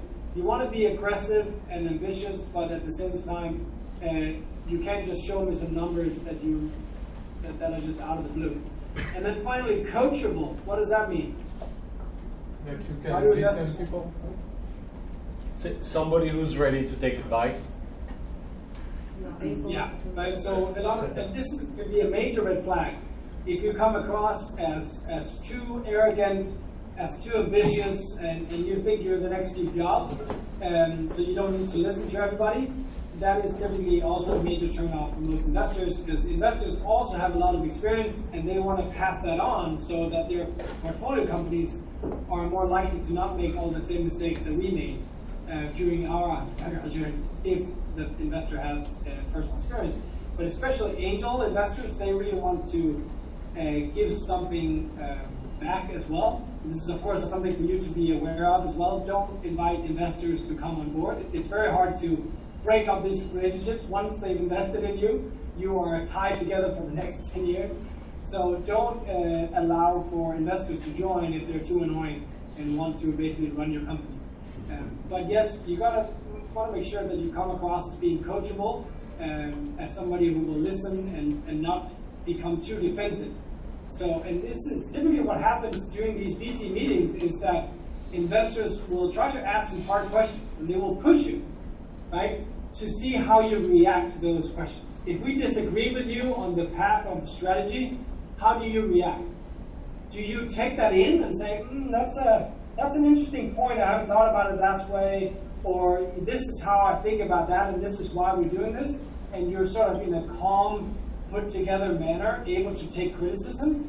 Or do the founder become super defensive and start screaming and acting out and not listening at all? That is a good indication that this entrepreneur is probably not coachable. And actually just this Monday we have, so yesterday, every Monday we have a partners meeting, and yesterday we decided not to invest in an entrepreneur, not because we didn't like the product, but simply because the founder seemed too arrogant and too not coachable enough. And that is a major concern, not just for our relationship with the founder, but also for the way that founder is going to handle customer interactions and situations with their employees. Yeah, question. So I'm curious, like, how do you set a boundary between confidence and arrogance? Sorry, I couldn't hear that question. No, I was just wondering, like, how do you, like, as a VC, how do you set your boundary between for being arrogant and for being confident? Oh, how do you feel? Can you make it more clear here? Yeah. No, I was just saying, like, as a VC or as an investor, when you interview a founder, how do you set a boundary in terms of determining these guys being arrogant or being confident? Just repeat the last part. The last part. Maybe. He means. No, I could hear you fine. It was the internet was breaking up the last part. You want to repeat it? Or? No, you can. He said, how do you know if the founder is being arrogant or confident? Yeah, well, that's something I guess it comes with experience, right? Like as it's good to be confident in what you are saying, but when it starts tipping over is that when somebody doesn't even want to listen to another point of view, right? Or doesn't want to give a good reason and sort of explain exactly this was the thought process that went into us deciding on this particular strategy, but they simply just, wave it off and it's like, oh, I don't want to don't ask me more stupid questions, right? And things like that. So, I don't know. I mean, it's about people skills, but investors typically, start recognizing those patterns after having seen a lot of entrepreneurs that ended up being terrible down the line. So, I don't know. They're probably. I think everyone has different trigger points. For me, it's very much when people start becoming aggressive, right? They lose their temper, and they can't sort of remain calm and controlled and respectful, that's a big red flag for me. But yeah, it can be different from different people. But yeah. And can I ask you, did you got the feedback to the person? You just mentioned that you rejected this guy because sometimes, as I guess many people are got like VC that just tell you, yeah, you're a bit early stage, let's keep in touch and see. And I'm thinking maybe there is one point they're ticking on or just cool them off and they don't get the courage to tell me, which would help me to progress. Yeah, that's a really good point. Like typically, a VC will never tell you no. Yeah. Because they don't want to close the door all the way. And that's also why fundraising is so hard, is because you end up, sending out emails or decks or trying to talk to like 100 different VCs, and all of them express interest to some extent. Not very few of them actually tell you no. But you can know as an entrepreneur that if they don't return your phone calls or they don't email you back within 2 days, that's probably a no. Right? But it's very easy to be misled because very rarely will the VC tell you like a hard no. They will just say, oh, it's not a good time for now, or we're kind of not looking at making more investments in this particular space, or we're just too caught up with other deals right now, but get back to us later. But I am of the slightly different opinion, also because I work with so many founders that I know how valuable this advice can actually be. So if somebody keeps asking me straight up, so like, why did you make the decision to not invest in me? I will definitely tell this entrepreneur that it was because of personality differences that we didn't find that his style was. He tried to articulate it in a very constructive way, not telling him that he's a major jerk and needs to be more civilized, but tell him in a constructive way, because hopefully, if he has a little bit of coachability left in him, he will be able to take that feedback and maybe improve going forward. But yeah, you're absolutely right. Most VCs will not tell you no. Okay, so with that in mind, I want us to jump back on the Miro board for two different elements. The first thing I'd like you to do is grab a sticky note on the goal setting template here. And on that sticky note, I'd like you to describe one major milestone that you currently have in mind. So essentially envision that 12 months from now, all of us in this room are at a party at your startup office. Okay, so 12 months from now, you've invited all of us to this major cool party, and there's going to be free drinks and DJ and full speed. And I want you to write down, what are we celebrating? So what is this big audacious goal / milestone that you're going for right now? And it could be number of customers, or it could be a revenue target, or it could be, X.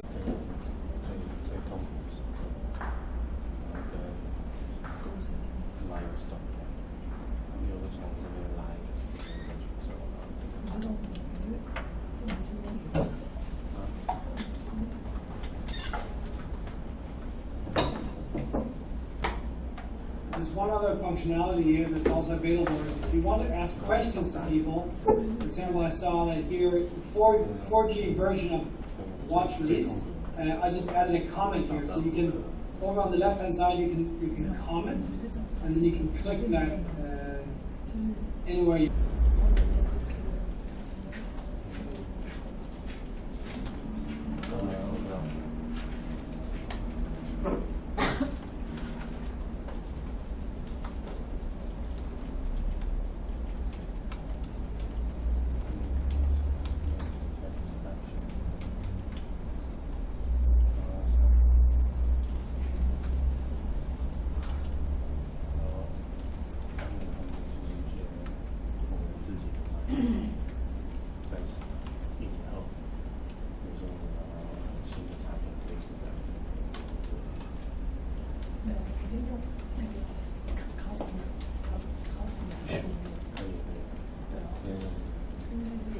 see some companies want to break even.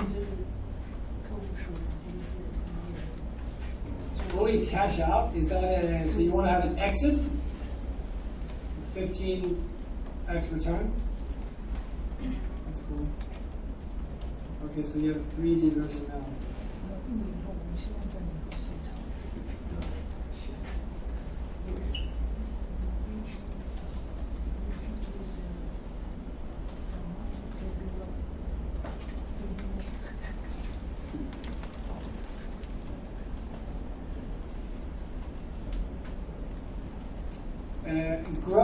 Growth in customer numbers and revenues. That is not a particularly good target. Try to be more concrete.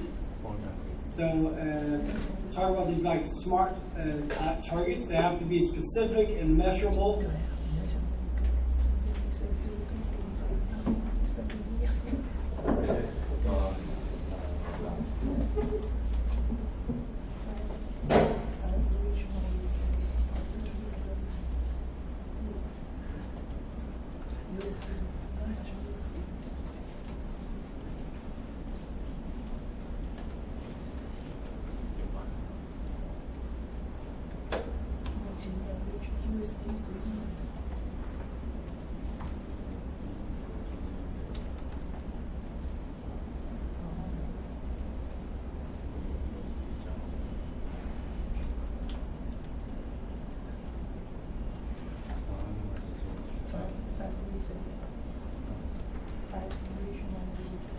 Just added a little definition of SMART goals here that can sometimes be useful. So specific, measurable, achievable, realistic, and timely. You don't have to fulfill all those things, but try to definitely be specific and quantify the goals so that you're able to know when you reach them.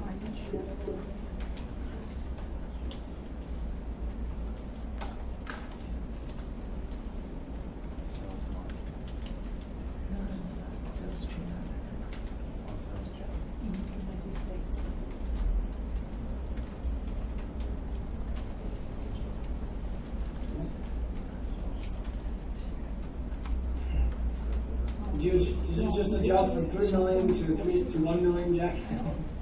After you reached the realistic as well? Oh no, 3 million is done. Okay. Cool. Get better at recruiting. Sleep enough. I like that being one of the major pain points.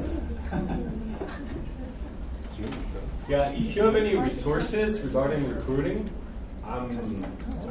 this is something I really want to work on, because I realize over time CEOs are beyond what you're talking about, pitching and convincing, being constant salesmen. They're also constantly recruiting. Oh yeah, no, it can be a huge time-consuming element. Actually, there's several of these hybrid startups where, like, employee number 6 or 7 has been like a recruiter, like an HR person, just to handle that.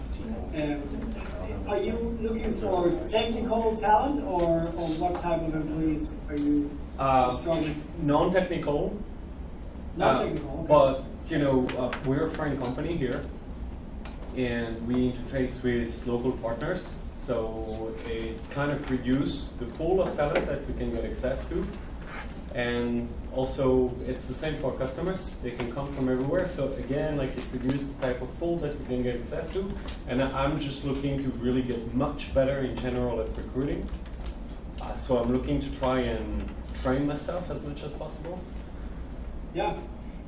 This might be a great point for other people to jump in that have more knowledge about the local context. Like, well, what do the rest of you do in terms of recruiting? Where do you find the best talent? What has worked best for you? Because I know about the sort of recruitment platforms that work here in the US, but I think relatively few of those are that big in Taiwan.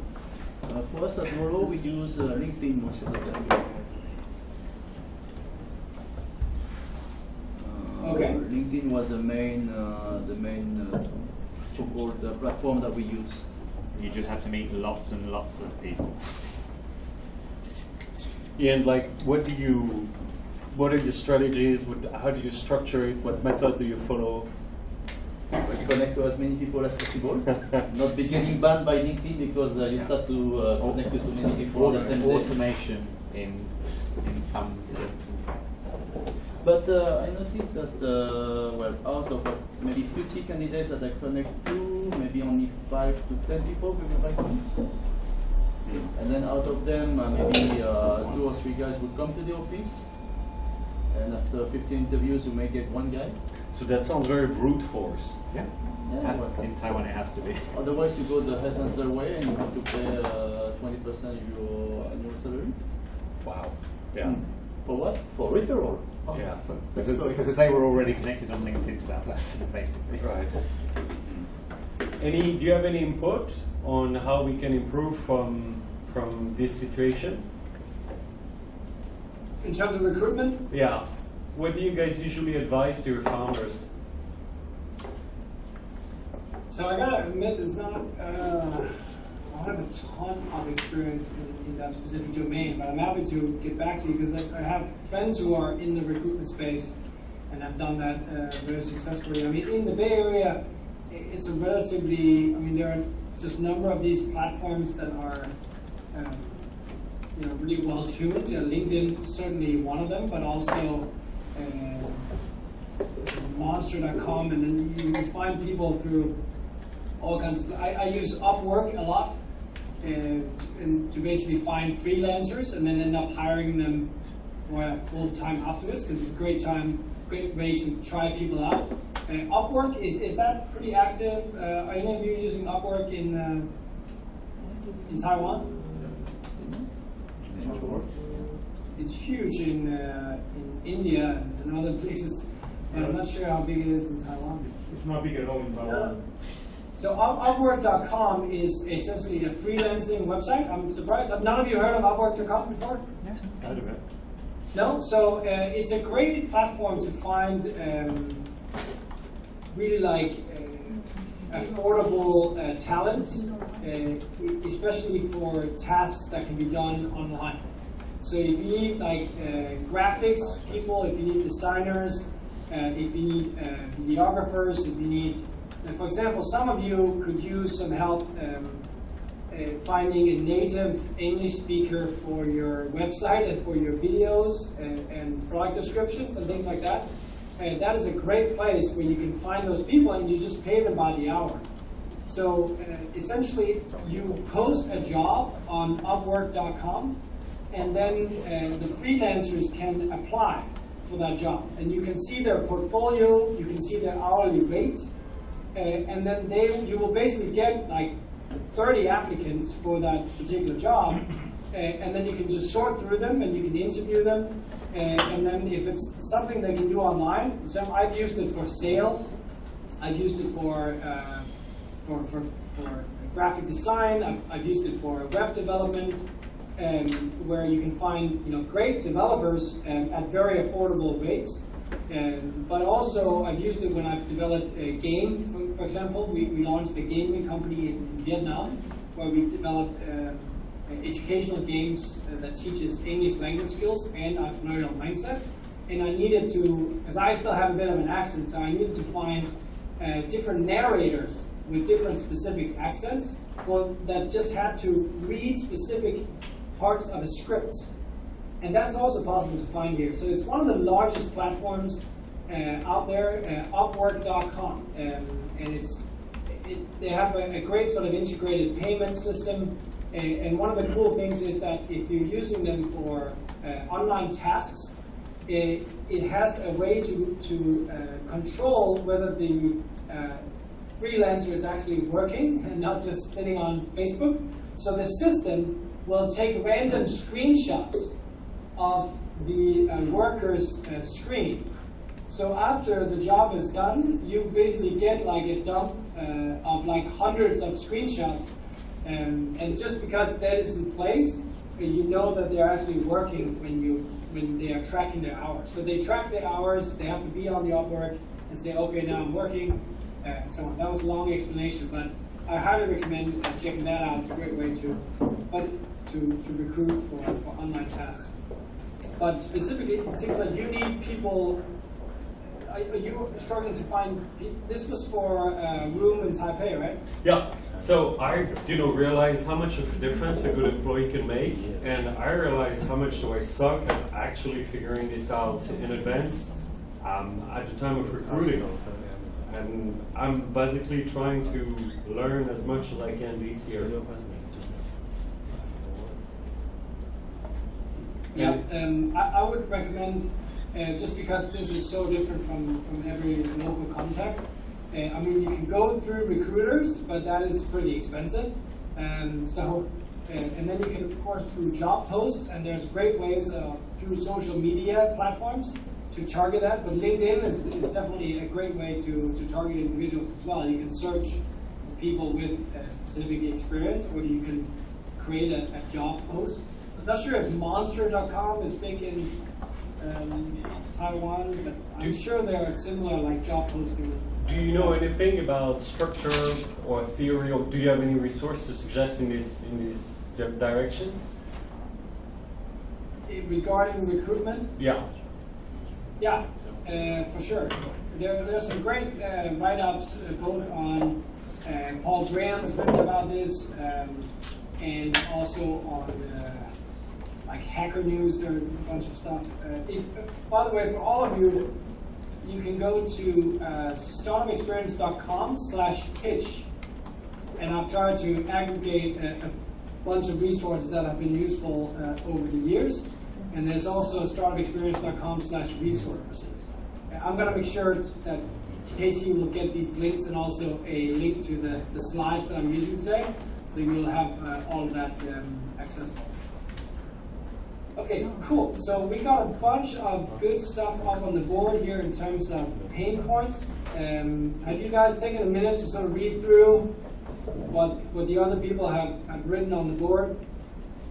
And maybe give like a thumbs up to if you feel like there are other things that you're also struggling with, because then we can try to cover those that have the most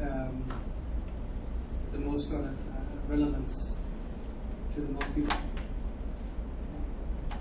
Yeah, R&D is too slow, not getting enough sleep, slower speed of development versus window of opportunity.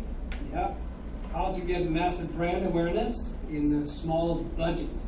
Yeah, and that is definitely related to sort of growth hacking or marketing hacks, where there have been a number of companies that have done this quite well even on small budgets. So I have several examples I want to show you on that front.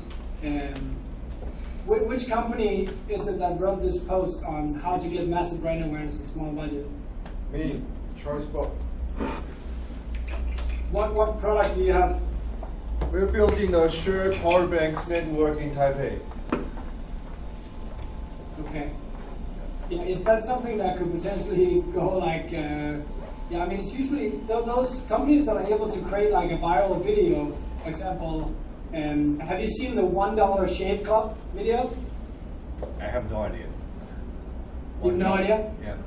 Okay, so this is one way. I'll just show you here. It's actually a pretty cool example of like a marketing hack that didn't cost a lot of money, but just they're using humor to basically just get the word out.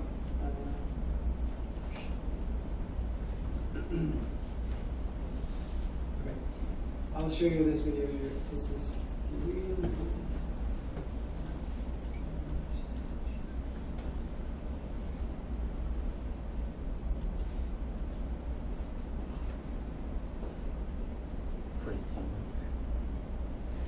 Hi, I'm Mike, founder of DollarShaveClub.com. What is DollarShaveClub.com? Well, for $1 a month, we send high-quality razors right to your door. Yeah, $1. Are the blades any good? No. Our blades are great. Each razor has stainless steel blades, an aloe vera lubricating strip, and a pivot head. It's so gentle a toddler could use it. And do you like spending $20 a month on brand name razors? 19 go to Roger Federer. I'm good at tennis. And do you think your razor needs a vibrating handle, a flashlight, a back scratcher, and 10 blades? Your handsome-ass grandfather had 1 blade and polio.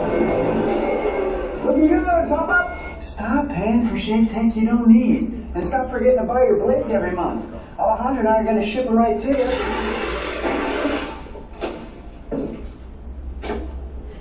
We're not just selling razors, we're also making new jobs. Alejandro, what were you doing last month? Not working. What are you doing now? Working. I'm no Vanderbilt, but this train makes hay. So stop forgetting to buy your blades every month and start deciding where you're going to stack all those dollar bills I'm saving you. We are DollarShaveClub.com, and the party is on.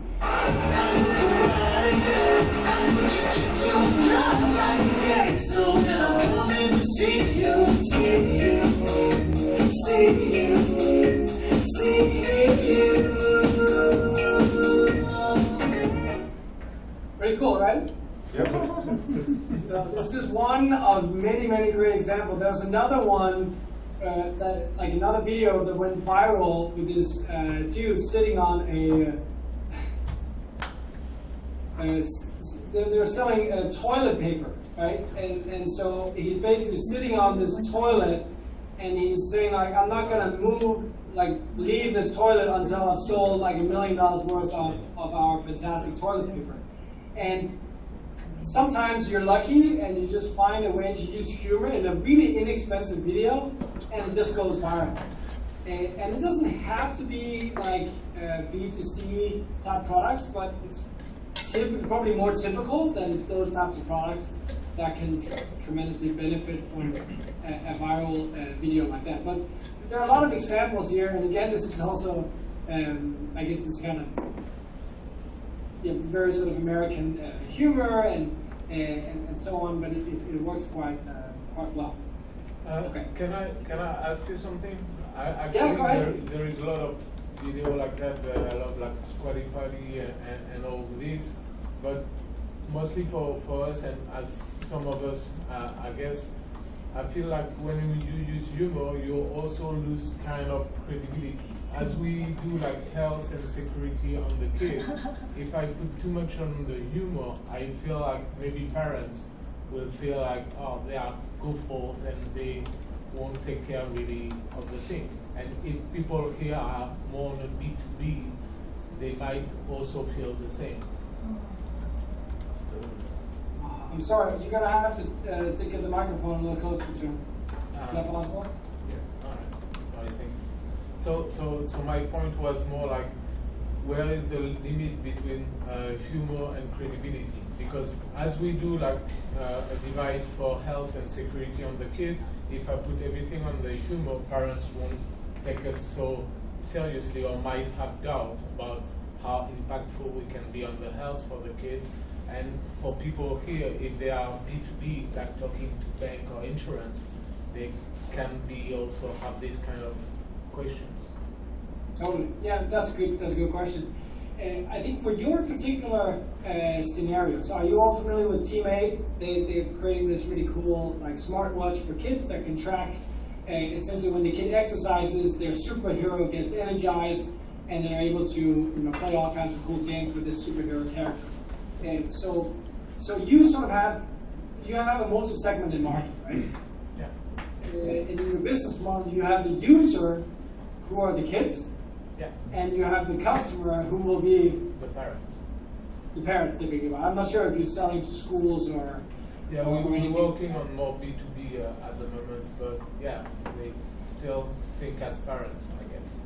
Yeah, exactly. So at the end of the day, you need to convince both audiences that this is gonna be cool, right? Yeah. But probably the hardest thing for you to do is to convince the kids that this is cool and this is something they want, right? So I have two boys, 2 and 5.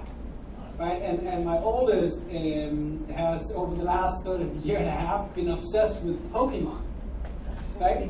And it turns out if your 4-year-old, 5-year-old is obsessed with Pokemon, it's all they talk about, and all they talk about is these like Pokemon characters. I mean, seriously, he can barely write his name, but he knows 140 different Pokemon characters, right? He can describe all their skills and all their abilities and all their magical things. So they have incredible sort of mental capacities for the types of things that they want and that they love. So if you can create a way to reach these kids, and today there's something called social media influencer kids, which are, I'm not sure if you're using those yet, but the highest grossing YouTuber last year was a 6-year-old boy. This is hard to believe, but there's some of these like YouTube kids that have their own channels where they're unpacking toys. Have you looked into that before? Yeah. So, but it's just like influencer marketing can be really important. But the point is, your biggest challenge is to make sure that the kids think that this is the coolest thing in the world. And if the kids think it's the coolest thing in the world, and they are asking the parents for it, and the parents go to the shop and they go to the website and they read it, so on the box and on the website there has to be more sort of serious informational stuff about all the health benefits, the tracking mechanism, the safety features, all that cool stuff that you have from a health perspective. And that's just going to make this sell like a no-brainer to the parent. That, okay, my kid wants this, and it's actually really good for him or her. But I see so many of these types of products that are supposed to encourage healthy diet, more exercise, and it ends up becoming more on the health side versus the gaming side, and they never make it. Yeah. So I think the biggest thing for you to crack is the fun factor for the kids.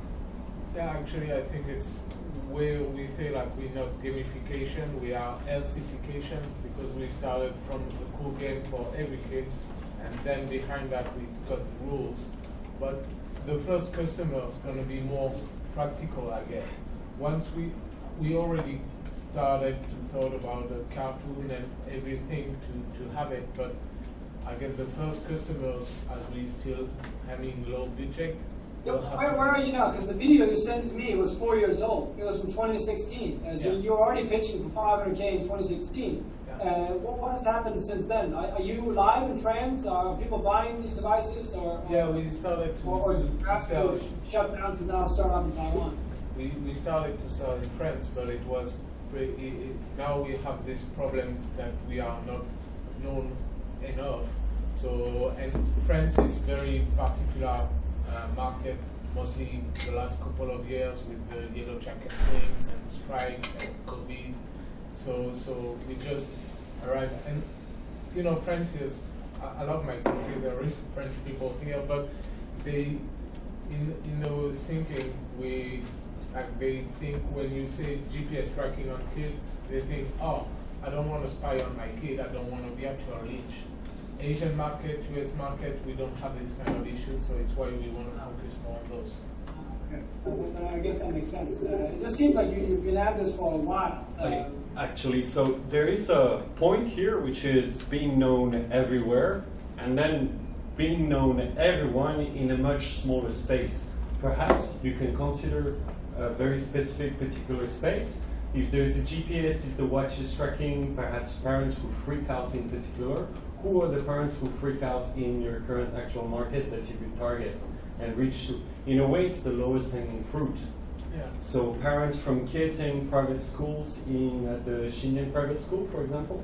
Yeah, actually that's why we started to pivot. Instead of going straight up B2C, we go first B2B, because we know like telecoms corporate here in Asia, they are willing to have such kind of device, so they can.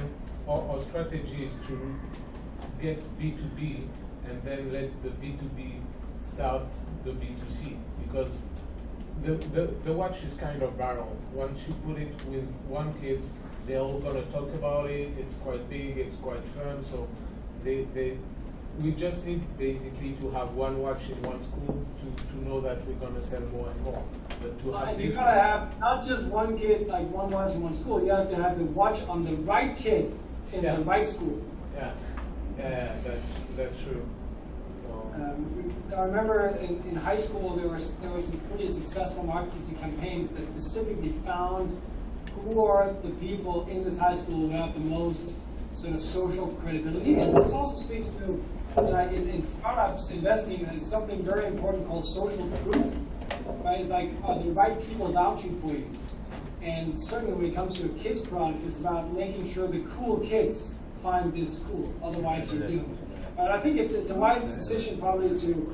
I mean, with my knowledge about France, I can imagine that this is a big issue, and probably in Europe with GDPR, it's a harder thing to than in other markets. Yeah, good question. Okay, so are we, Katie, in lunch, is that like sandwiches? Is that just waiting, or can we go a little longer? Katie's not back yet. Maybe we can go like another 5 or 10 minutes. Great, yeah, I have an exercise that I like to run here before lunch, because then that's going to work out pretty well. But don't worry, you guys are going to get a break very soon. So, what I would like us to do is do this exercise up under the rubric called opening sentence. So if you all just come to me here. Are you on your mirror board? It's on the top the right-hand side, opening sentence. So there's an exercise that I want to run with you here, and I'm going to show you a video by Adeo Ressi, who is the founder of Founders Institute, that gives you some instruction on how to craft an ideal opening sentence for your elevator pitch. And this could be the first sentence you sort of spit out when you start pitching your startup for like a show pitch, or it could be an elevator pitch, it could be the actual investor meeting, and it allows you to distill the entire vision of your company into a single, concise sentence, so everybody understands who you're targeting, what are you building, what is unique about it in the very first sentence. So you avoid having the scenario where 2 minutes into your pitch, people are still like, so what is she doing? Like that is the thing you never ever want to people to experience. So I have a video that I want to show you, outlining the key aspects of your, essentially your pitch.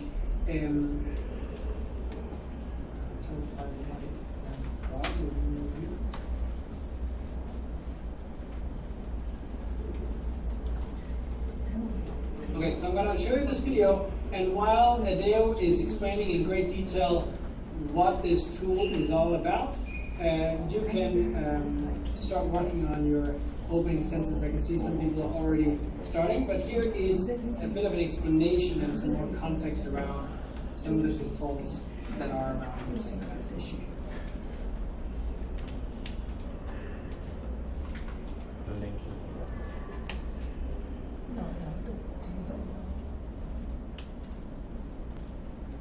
Hi there.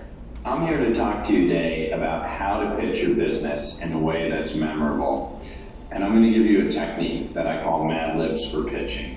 So every good pitch, whether it's an elevator pitch, a 3-minute pitch at an angel forum, or even a 20-minute pitch at an investor, starts with a strong opening sentence. And I can't stress to you how important getting this opening sentence right is. So let's take a look at a model, essentially a Mad Libs model. My company, insert your company name, is developing a defined offering to help a target audience solve a problem with secret sauce. Sounds easy enough, right? Well, it's not. Most entrepreneurs mess this simple exercise up. So let's take a look at an example. My company, Socialista, is developing a social utility to help female consumers find deals online faster. Not so bad, not great. Let's look at ways to improve it. So we're going to start with the offering.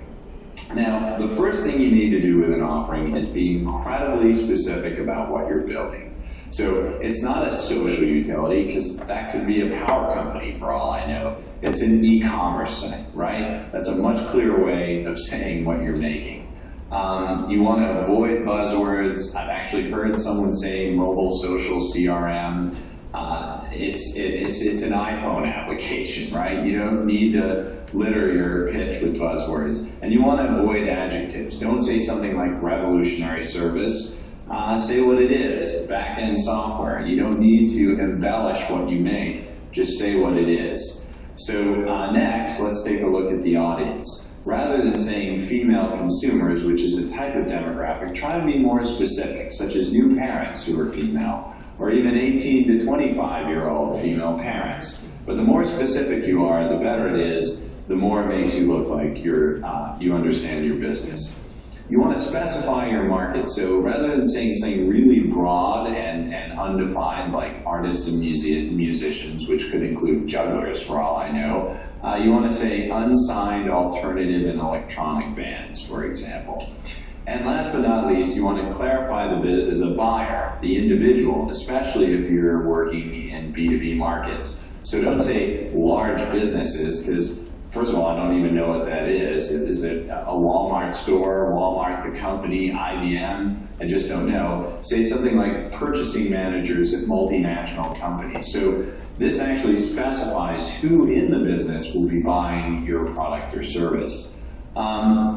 So now my company, Socialista, is developing an e-commerce site to help new parents who are female find deals online faster.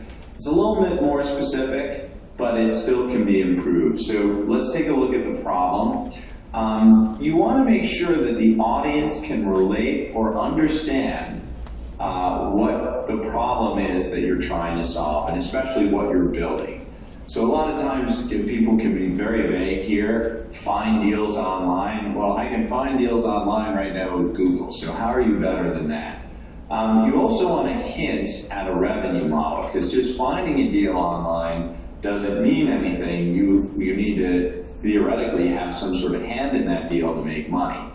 And last but not least, don't forget the secret sauce. And this is the way that your business either differentiates itself from the competition or hooks up with the consumer in such a way that makes it memorable. So how does this come out now? My company, Socialista, is developing an e-commerce site to help new parents who are female shop for hip baby products at wholesale prices with automated ordering of diapers and other staples. So the shop for hip baby products at wholesale prices, that's a cool problem statement, right? You don't associate hip products with cheap prices. And in terms of the secret sauce, this idea of automated ordering, yeah, that's something that keeps parents coming back because they're really busy. And if the diapers come every month instead of them having to go online and ordering them, that keeps a brand affiliation going, etc.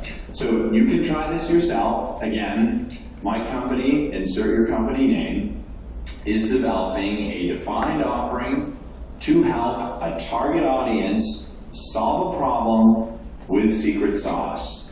Again, it sounds easy enough, but it might be harder for you.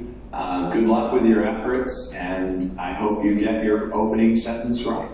Thank you. Okay, what do you think of that? It's pretty useful. Can you, sorry, what was the title of the video again, if we want to look at it? Yeah, Mad Libs for Pitching, and it's also available. You can find it at the bottom of the page if you go to startupexperience.com/pitch. Thank you. It's also listed there, yeah, with a bunch of other articles. I'm going to send you a ton of resources here for follow-up. And yeah, so it's I mean, it's surprisingly difficult to distill all of what you know about your company into one very succinct sentence. But one of the biggest challenges when presenting your companies is that you know so much about your company and you're passionate about everything in that company universe, but the audience can only remember one or two things about your company. So you need to figure out what is that one thing that I'm going to keep hammering on in my pitch so that I know they're going to remember this one thing. So what is this one thing that I really want the audience to take away from my presentation? Maybe 2 things, maybe 3 things, but not 8. Right? That people are not going to remember 8 things about your company. So you might as well assume that they're not going to remember everything, and then focus on hammering on the one key thing that makes you distinct, makes you different, and makes you sort of stand out in the eyes of the audience. So that is a good little exercise, and what we're going to do is after lunch, I believe KT, are you back with lunch now? Yes. Yes, okay, so after lunch, I'm going to go over some things in terms of body language, voice control, and intonation. And then so if you can basically nail your opening sentence during lunch, and then after lunch we will you'll get to practice using both your body control and your body language, the right kind of body language and posture and intonation, and then using this sentence here. So if you can practice this a couple of times over lunch, ideally so you're able to speak it out loud without writing it down. If you need to write it down, have it on in your notes on your phone or on a sticky note. I know there should be some sticky notes that will be handed out now as well. So you can write it down here on the mirror board, but you can also write it down somewhere else. Okay, is that the time frame wise? Do you prefer that we go to lunch now, KT, or what's best for you? Yeah, we can have lunch now. So what time we come back? How long do you need, you think? An hour. A full hour? We started a little late. If we could start again at in like 50 minutes, like on the hour. Oh, okay. So we just come back on time on 1 p.m. local time. Yeah, does that work? Yeah. Okay. Thanks. Okay, everybody, well, enjoy your lunch. I'm going to go maybe grab a late dinner here. Yeah. Thanks a lot. Thank you very much. So he has it. Okay. Here. Talk to you then.